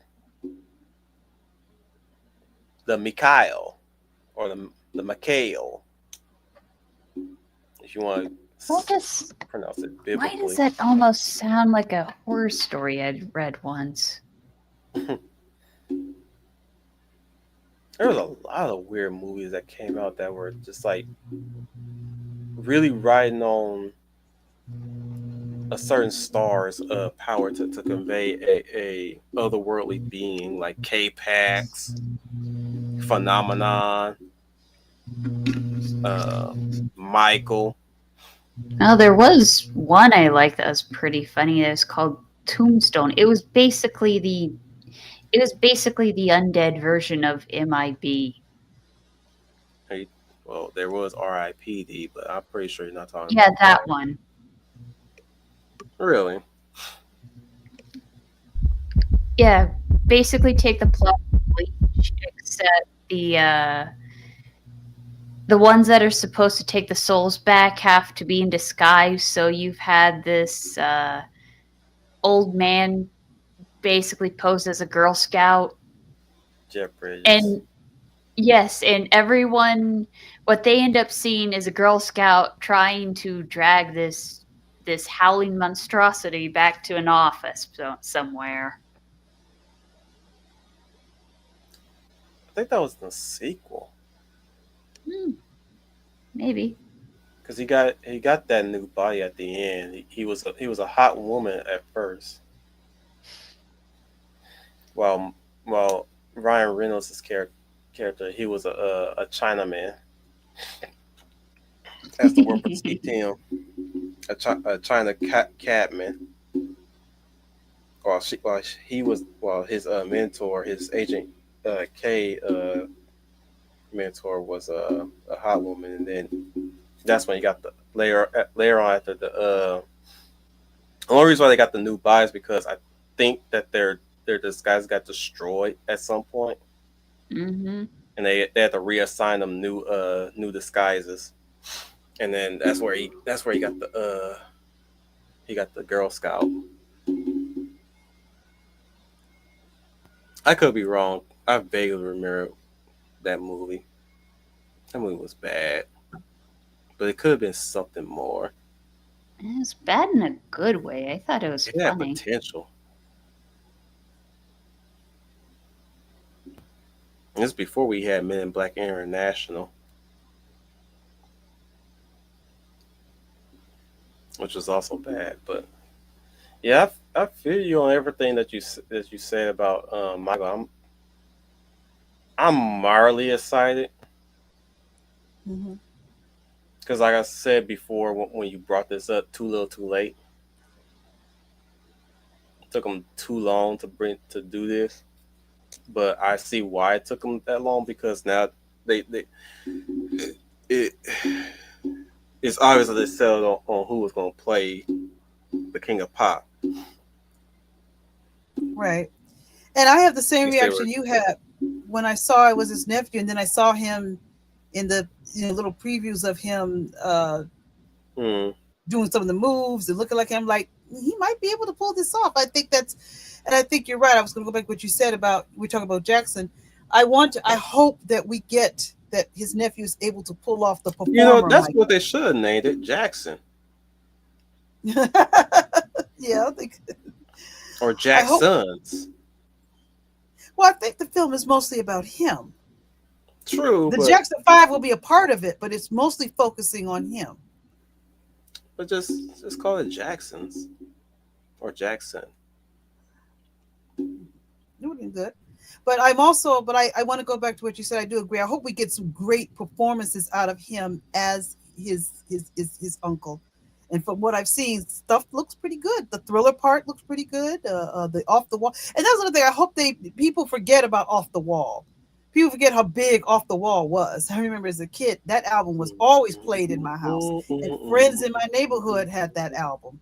So people forget what a classic Off the Wall is. So I really hope we get in before we jump to the thriller portion that we We're the get Off the party Wall. people night and day, living crazy. That's the only way. So tonight, gotta leave that 9 to 5 up on the shelf and just enjoy Yeah. yourself. Ooh. Ah, I get So goosebumps when they say tonight. When they get to that tonight part, ooh, I get goosebumps.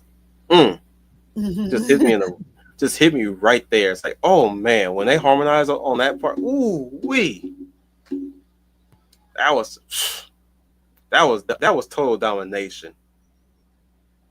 I It's couldn't like they, agree they could more. they could they could end wars with that harmonized right there. That's That's how what I'm good looking that forward to. harmonization was. Like as soon as you hear that tonight, I was It's beautiful, yeah. I It's the knew at the reason top why of my head. it's the reason why it's one of my most played songs of theirs Hmm. because of that. That's okay. Jesus, Everybody's especially Heartbreak Hotel. Ooh, it's like Off the Wall was the it song for me until I heard Heartbreak Hotel. It's like oof. hmm Then Good Times, like oh man, love that it's one. like Blame it on the boogie. Yes, blame it on the sunshine. oh Blame it was a big don't one in even my get me house. start on Blame It on the Boogie. That was a big dance Don't track. even.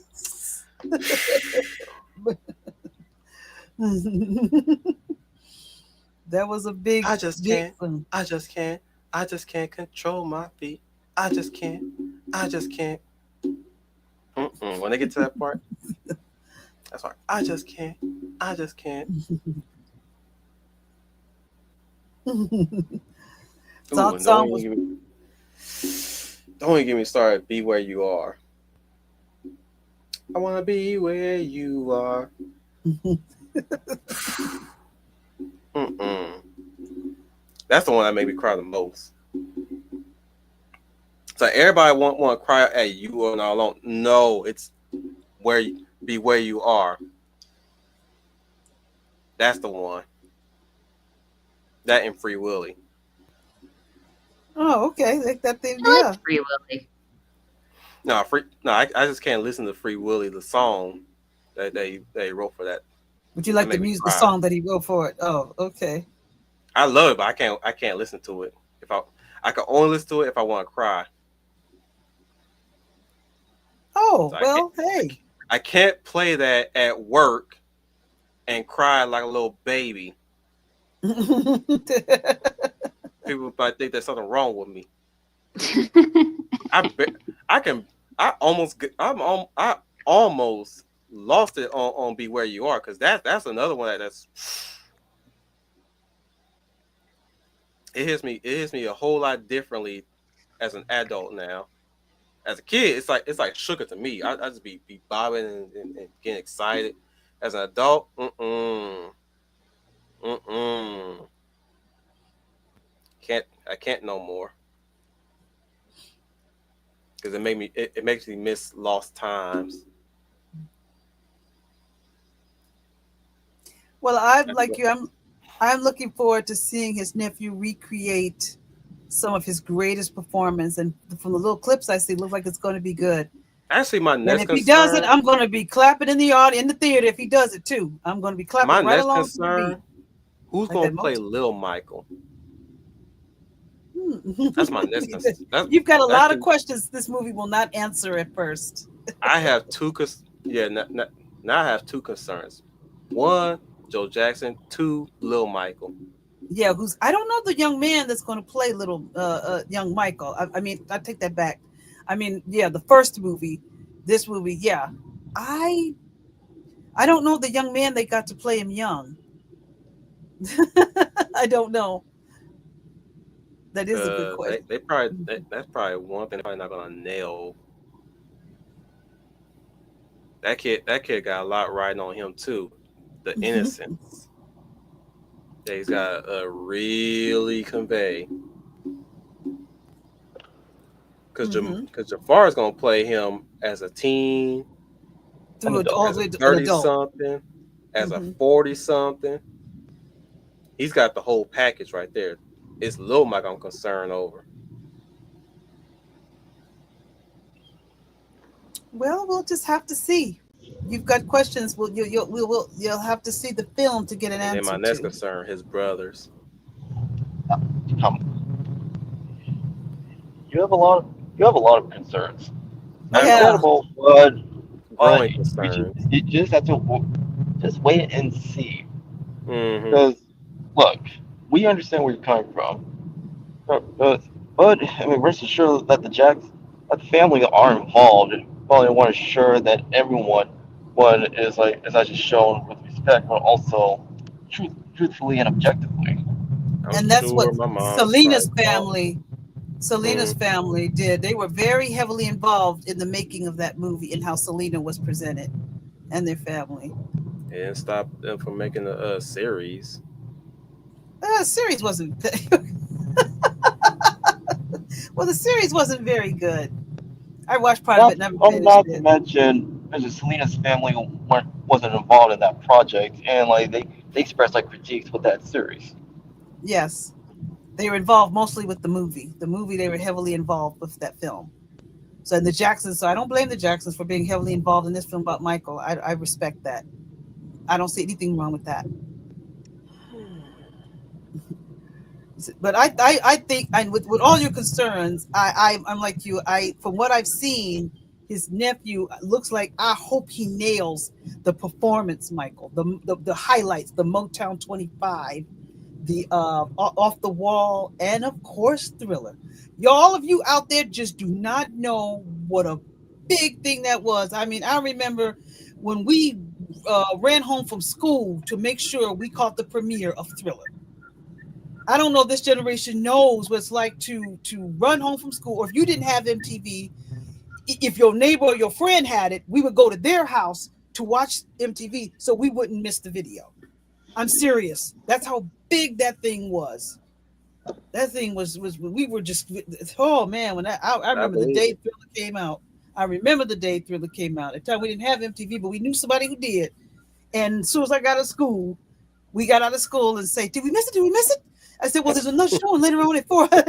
There's another one at 4. Okay, well, I'm gonna come over to your house and watch it, and then I'll run right back." You know And what that's what we song did. also got me be giving me goosebumps? Hmm.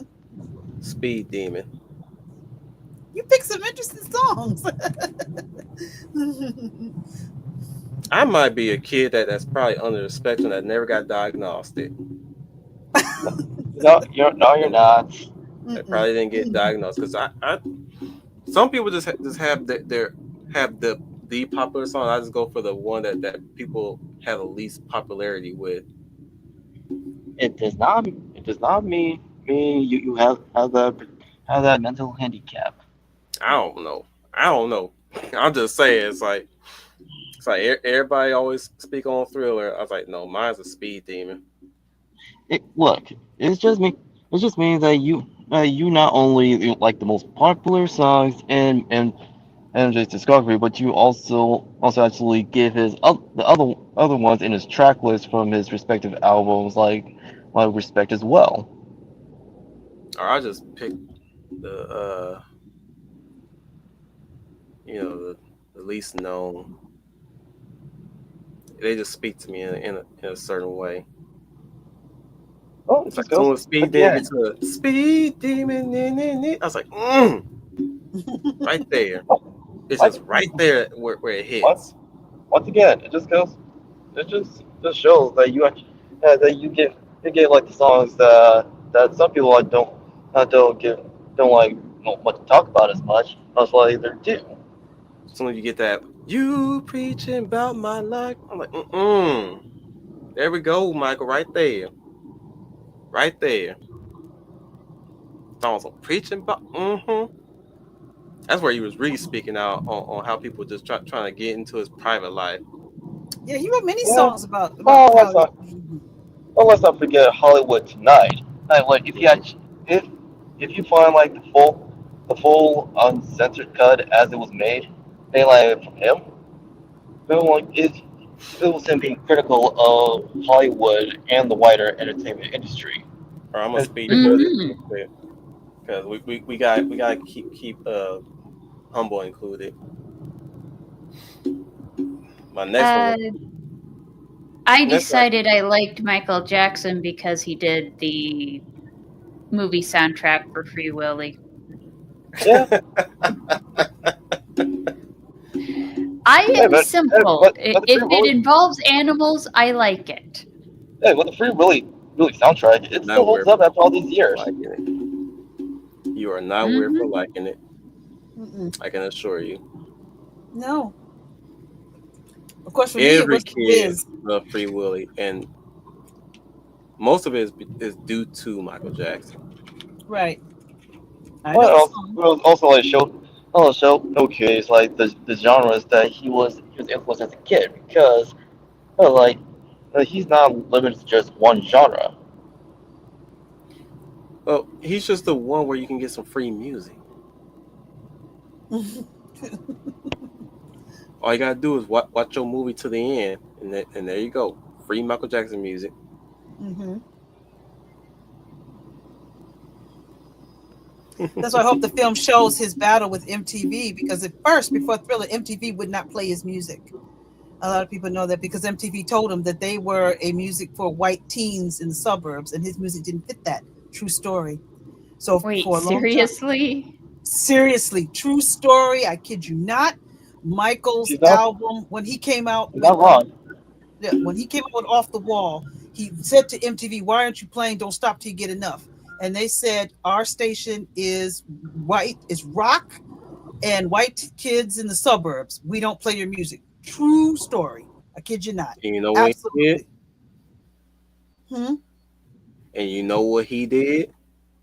Yes, I know what He he got did. some rock and roll in his music. Yes. See, That's black folk, life gives yeah. you when life gives you onions, throw it back at them, and grow your own onions, and throw those back at them. Wolf is absolutely correct. When he was conceiving Thriller, his mind was he was going to make an album that was going to be universally appealed and that everybody everywhere would love. And one of the things he said was, "I want a rock song on the album." And that's where Beat It came in, and that's how he got Eddie Van Halen. He knew about Van Halen and said, "I wanted the best rock guitarist out there." And that's how him and Quincy Jones got Eddie Van Halen to be on his album. Wolf is not wrong. That's I thought I I know. exactly. told you that you can't come around here. And what was really was beat it. So It was beat it. straight funk rock. Just beat it. Yeah, you're right, Dom. Michael said he wanted a rock song, and that was Beat It was. That's what he said. He said, "Well, they wanted a rock song. They can't," and he said, because they can't deny me now because Beat It is a rock song." So, Makes you forget. It makes you forget. It makes you forget that that is the most corniest song that he's ever wrote. you think Beat is corny? Yep. Corny Maybe, works? maybe you're a different generation, but that was the jam back in the day with us. It is a That jam, was the but jam. if you listen deep, if you listen within the lyrics, it's the most corniest thing he came up with, and it Well, we worked. it must have worked because that was the jam back in the day. We knew the records, and yes, we did the Like video if and did the you choreography. remove the rock and all that stuff, that almost sounds like a Saturday morning opening to a to your garden variety sitcom show. Really? I don't see it. Maybe because I'm deficient, but that I still can't. I mean, yeah, it's you, but I can't I'm see not it. Then. I'm not saying as a bad thing on the songs. Like when you if you really if you really break it down, that's like man, he wrote a corny song and it worked. I applaud you, Michael. Yeah. Well, after Thriller and when he made Bad, felt like that album was the blueprint for Dangerous because with Bad, it was a showcase of the different I wonder genres how of many music people. that once again he grew up listening to, and I wonder how Dangerous many people are gonna is the more get into a refined hissy Bad fit album. over me saying that. No, listen to Dom. Dom, you're right, because I like the Bad album. And I think he had 7 hits off that album. Just about every song on that Bad Yep. album I actually liked. There's a lot of songs on Bad I really jammed to. That's So you're another right corny about that. song that he wrote. Oh boy, you're reeling your. I don't know.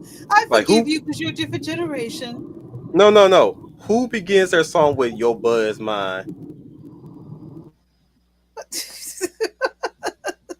And I say again, I'm not saying it's a bad song because if you if you peel back the songs, if you peel back the melodies, and if you read the lyrics, it's like, damn, that's some corny shit he wrote. On its own, the lyrics sound corny, but when you hear how he sings it, it's the coldest shit you ever heard. Mm, I'll have to re-listen to it again. I don't get that way. I don't see it that way. But each to his own. Each to your own. If that's what, yeah, I give you respect of your criticism. Thriller is the exception because that actually tells a story. Yeah, Beat it, Hollywood. beat it, and bad plays into ego, and we all know Michael is not really about ego, Mm-mm. or at least not to the extent that we would like to think he's about. So I was like, man, when you really look at bad and beat it, that sounds like some straight up corny shit that somebody who's never been in those situations would say. Well, I was like, if you really well, listen to the lyrics and remove the melody, it's like, oh wow, who would have thunk it? He wrote some corny stuff and it still works. well, I mean, well, there's super. Well, he did make Superfly's sister for his Blood on the Dance Floor album. Oh, and it was him like predicting like what was going on online with romance and the dating scene, and So those fears are here's concerns bad. are true. Now, if you read this, tell me this ain't no corny shit that somebody pretending to be Oh, tough Wolf will is say. gonna stay. He's Jeez. your buzz mind gonna tell you right. Just show your face in broad daylight. I'm telling you how I feel. Gonna hurt your mind. Don't shoot to kill. Shum on. Lay it on me. All right. I'm giving you on a count of three to show your stuff or let it be. I'm telling you, just watch your mouth. I know your game, what you're about. I was like, sound like something a smart guy would try to say to sound tough, but I it don't. worked. I'm saying with the way how he like any other person that's saying that song, it would not work. But with Michael, he made it work. I'm just saying like that plays but the other stuff that he's done in the past, or at least done past, present, future, it's like really good stuff. But there's some like you can tell like I'm not saying he was lazy or taking shortcuts. I'm saying like if you, it's like even like he's a musical genius and a lyricist, but like when you read the lyrics, it's like wow, that's some corny like alone. And if somebody else sung it, that's some corny ass shit that somebody would write. But Let's with not forget. him, it works. Well, in previous like Bob was considering a musician or a band, like say like on the one for New Edition, like there were numerous cameos like Mm. that. And while it was covering like like the highs and lows and the rise again, like of New Edition. So I feel like this will happen in the Michael Jackson biopic. So I wonder, when like in the make like in this like two-parter, or like for the cameos, like who would play who? I mean, like with the Bad album, like one of the singles is "Just Good Friends," whom Michael collaborated with Stevie Wonder. Now, it would actually be nice if Eddie Murphy replaced Stevie. That would be fun. Yeah, that would be fun. That would be fun. That would be great. Okay, this part of the lyrics sounds like something he You actually would still write read down. those real boy, you still read those No, I'm lyrics. reading beat it, and I was like, okay, the first half is corny, but the second half, okay, that's like yeah, that's something he would wrote that have been well within how you wrote Thriller, Man in the Mirror, you know. I'm just saying, it's like he's good stuff, but when you peel it back, some of them, not all of them, but some of them, it's like that's the most corniest shit I ever read. If I had to read this and not listen to it,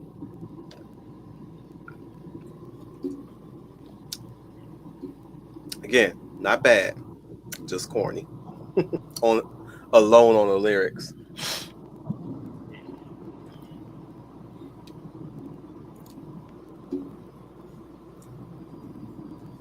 And now we're silent because this is another instance of me pointing out something that Leia probably never would notice, or No, just I'm just is in I, complete disbelief, like the whole Richard Pryor thing with Harlem Nights, where she didn't believe me that the only time Richard Pryor was ever funny in that film was the first half of that movie or the opening of that movie. I don't disagree with you on that.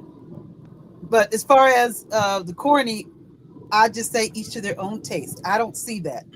Maybe it's because I grew up during I'll that give you a era good and I example didn't of who see was that. really I corny, don't see Deedit despite and the fact. corny.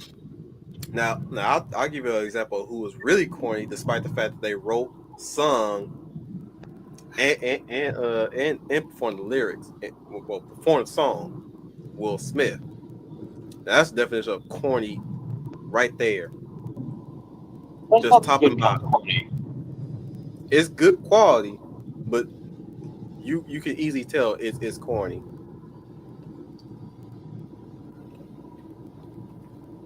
Party Star, for example. Yeah.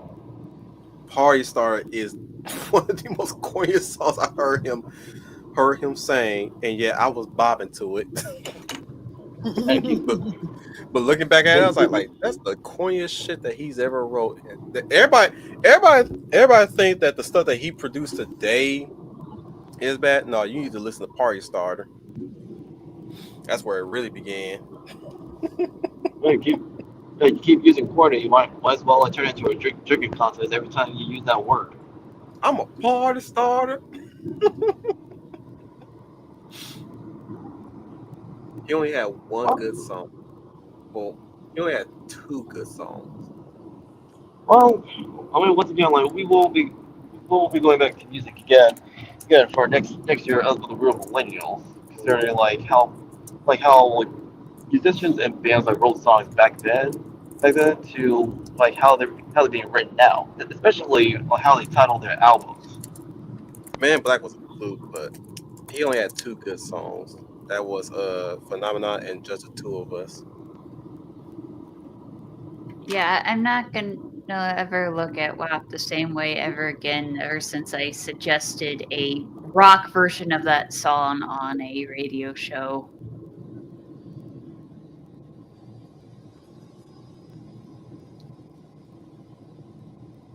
Worst part is I completely forgot I actually made it a suggestion.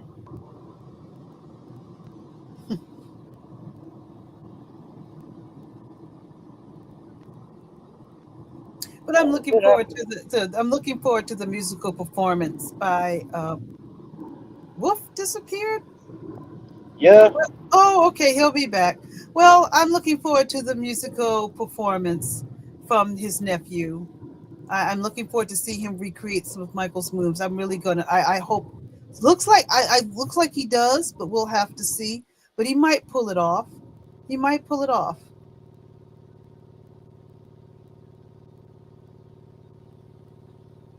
Anybody there?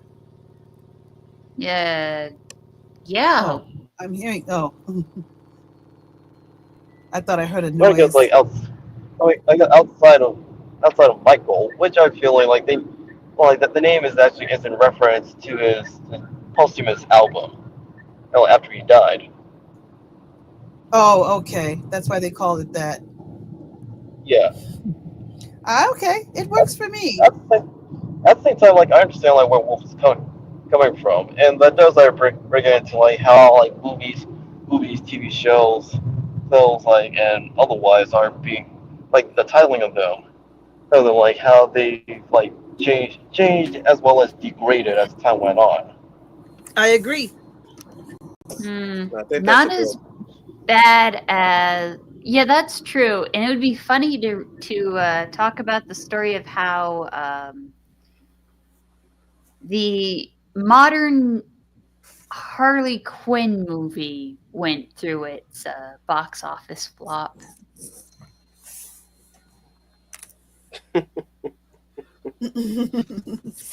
They They thought they, they thought it they were it writing for an anime actually movie. oh no, they end up trying just to get people in. They kept changing the name of the movie. At one point, it was called The Emancipation of Harley Quinn. When people didn't want to see the Birds of Prey movie. So she wasn't doing too hot.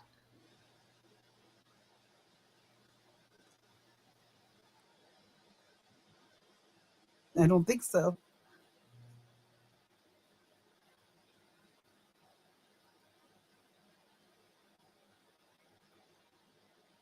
Man, maybe I should quit suggesting stuff. I seem to have jinxed the stream. No, no. I was going to say to you. I get what. Oh, yeah. Mhm. Yeah. Everybody's going in and out and disappearing. Yeah, Oh, oh, oh, yeah. oh. Well, we have to close this out. Let's wait a few minutes, though. I'm not going to Yeah, rush let's it wait a for few our for our, minutes. for our mighty gift to return. Well, while we wait, I want to say, as far as Harley Quinn, yeah, you're right. I thought it was going to be Harley Quinn, but that whole movie was sucked anyway. Nobody looked like what they were supposed to look like in the comics. It's Black Canary didn't look like Black Canary, and Huntress didn't And look like Huntress. So I don't know what that was. that was trends of the time. They did a video of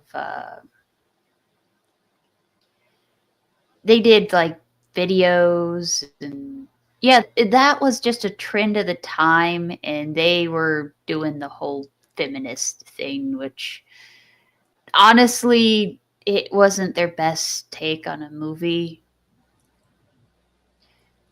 I agree with you. Sydney Sweeney, the girl that was in the American Eagle Outfitters jean ad, had also been in a boxing movie. I didn't hear of it until after it had a $1.1 million box office flop. And I was like, yeah, that actually looks interesting. I don't know how much of an actor she is, but I guess the marketing could have been a bit better.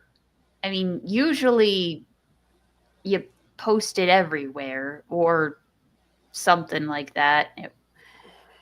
But to be fair, most of the marketing is usually getting brand deals to get corporations to advertise for you, and you're buying like literal shelf space Marketing's when you towards market a movie. sometimes Yeah.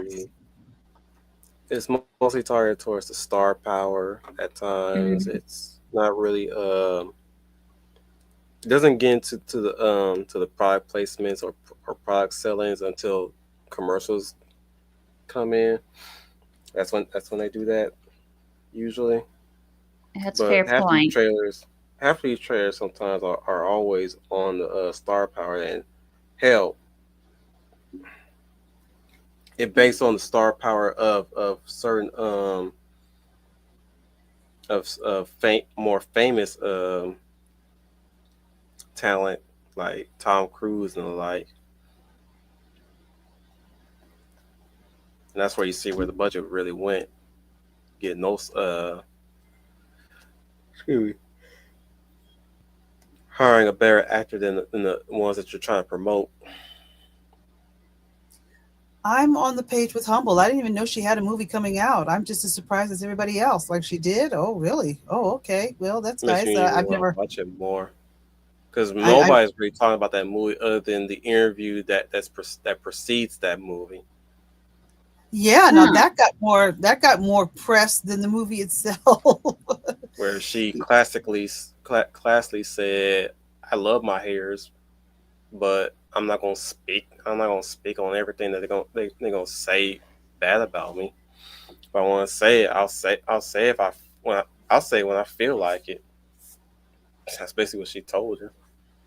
Yeah, basically she told her, none of your business, back off, move on to something else. That's a polite way of saying From my perspective, is I'll say it if I feel like saying it.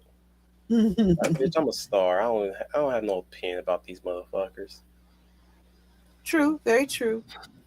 I think she could be a big star. She needs a better agent and probably pick better films. No, just I think she just needs to stay in her lane because usually when they get into them big box office stuff, that's where the trolls start coming in. I Yeah, think but she's this film really she's in didn't do. I never. This film she did now didn't do well, and I didn't even heard of it. same thing So with you Rachel sure about that? Zegler. Oh. But here's the key difference. Sydney Sweeney is content where she's at. Rachel Zegler tried to shoot for the stars. Really? hmm When it comes to Sweeney, you can hear how passionate she is about a movie project that she's in. Okay, that Especially, part I can see. I'm just confused with Rachel Ziegler because her interviews were really, really bad. see, the thing is, Sweeney really spoke about, even though Mal Webb is a terrible film, you can hear her passion in making that project. Hmm. Mm-hmm. Like she really wanted to be the character that she was playing in that film. Mm-hmm. And man, I feel bad for Dakota Johnson because even she was passionate about that project. And I want her succeed as Metal Web. Problem is, that's not what she was playing was not Metal Web. It's like I would I'd be elated to see a solo Metal Web film of how she came to be, right? And that's the second thing. It's like it should have been just Mount Webb becoming Mount Webb, not no. That's the thing that's really bugging me about some of these films with these stars. They always gotta make it an all female girl group thing. Mm, It's never about we've already tried the solo female Captain Marvel. Anybody? Black uh, Widow. Even worse, Black Widow, and they turned that into an all female team thing, minus one male. Because David Harbour ain't got no balls these days. I mean, sure, I liked him in Violent Night. That's the most nah, ballsiest movie I've ever seen him play for for a time. After that shitty ass Hellboy movie he played in. the I mean that Hellboy freakiest. had teeth, but like blood The and gore is one, huh? yeah. No, no, it's just that I was getting a few flashbacks to when they did the 2016 Ghostbusters. Hmm. Yeah, And the they one kept using that movie character a I lot. genuinely liked that got the short end of the stick happened to be the secretary they hired because you got all these girl scientists and they're making every stupid decision under the sun. And the one thing that they could have had was they hired a handsome idiot because they were basically the exact opposite of the regular Ghostbusters, but instead it just turned into a not the best movie. And it could have I been look at better. that and I look at that and I have to say, what a disservice to the secretary character in the previous Ghostbusters film, Janine, That's true. an absolute disservice to that character. That's what you thought about Janine? Was that she was some dumb bimbo secretary? She was more than that. She was way more than that. Otherwise, they wouldn't have hired her. It's like that is what you thought of Janine. Janine was a Janine is a great character, especially in the real Ghostbusters cartoon. Especially in Mm-hmm. Extreme Ghostbusters, she was excellent in Extreme Ghostbusters, and that's how you wanted to portray her in that shitty ass Ghostbusters film, which I spent hard earned money on, The hoping that it one was gonna be good. the one part that would have really been funny for that one is if he was the guy that figured everything out because all of the girls shared a single brain cell. If the female Ghostbusters was done in the early 2000s, maybe better. Yeah, it would have been. Uh, but It would have been hot. yes, it would have been. And the part that would have probably made it funny, I don't know. The part I liked about it was you had a whole bunch of these genius scientists, but they all shared a single brain cell, except The for like thing what? is, Yeah. sorry, oh well. No, you're okay. Here's how I would picture if they would have done it in the 2000s. One, it would have been Powerpuff Girls, the Ghostbusters edition. It would have been these three little girls plus one dude, but they got one of the original Ghostbusters mentoring them. Basically, Extreme Ghostbusters, but it's a roster of characters. That's how it would have done. It would be almost Charlie's Angels, but with Ghostbusters. Just three girls and one dude, and then one of the old original Ghostbusters. It probably would have been Ernie Hudson. I would definitely would have seen Ernie Hudson mentoring them, Yeah, that would have worked. not Dan Aykroyd. I know Don would probably say Egon's character, but like no, Hmm. would have been Ye- Ernie Hudson. Ernie Hudson to me would have been the right choice for the mentor part. Ernie Hudson actually has experience leading a team of youths. Like they did have a little blurb somewhere about him uh, working with the youth group. I think at one point Hmm.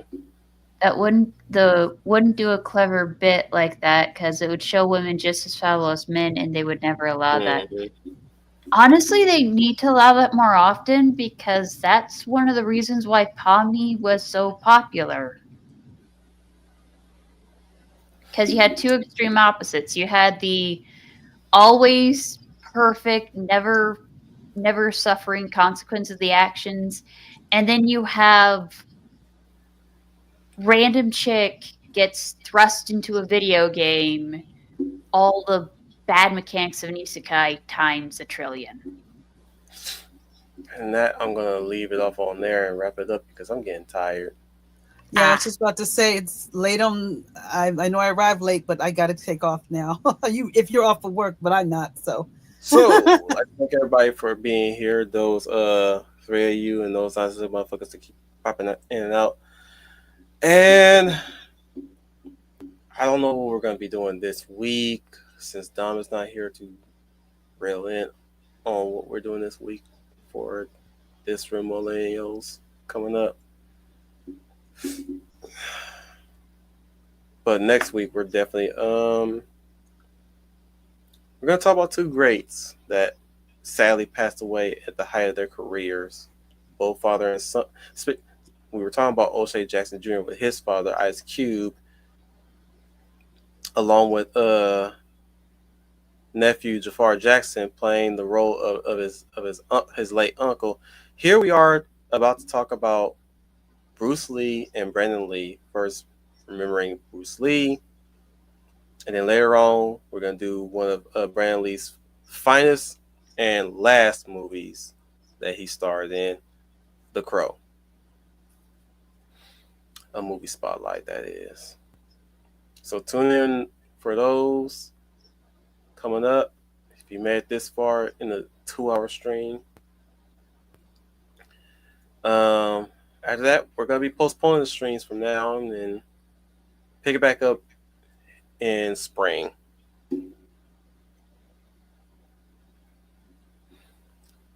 The lovely everybody layer plus size. Hello, everyone. This is Led Plus Size, your lovely lady of valor, and we want to thank you for taking time out of your evening or your late night to join us for this chill stream. If you have any other topics that we did not cover that you'd like for us to rant about, leave them in the comments below. Also, we talked about the Michael Jackson biopic. Are you interested in seeing it? Let us know in the comments below. We'd like to hear from you. But until then, everybody have a great week, and we will catch you next time. The humblest rise, humble Marty. Hello, I'm Humble Marty and I write things. Thank you for coming to our live stream today. And I'll catch you on the replay. This is your Hello. Wolf Commander. This is your Wolf Commander Wolf 10. Remind you guys, you are the UN Space Sea. Welcome to the Wolf Fleet.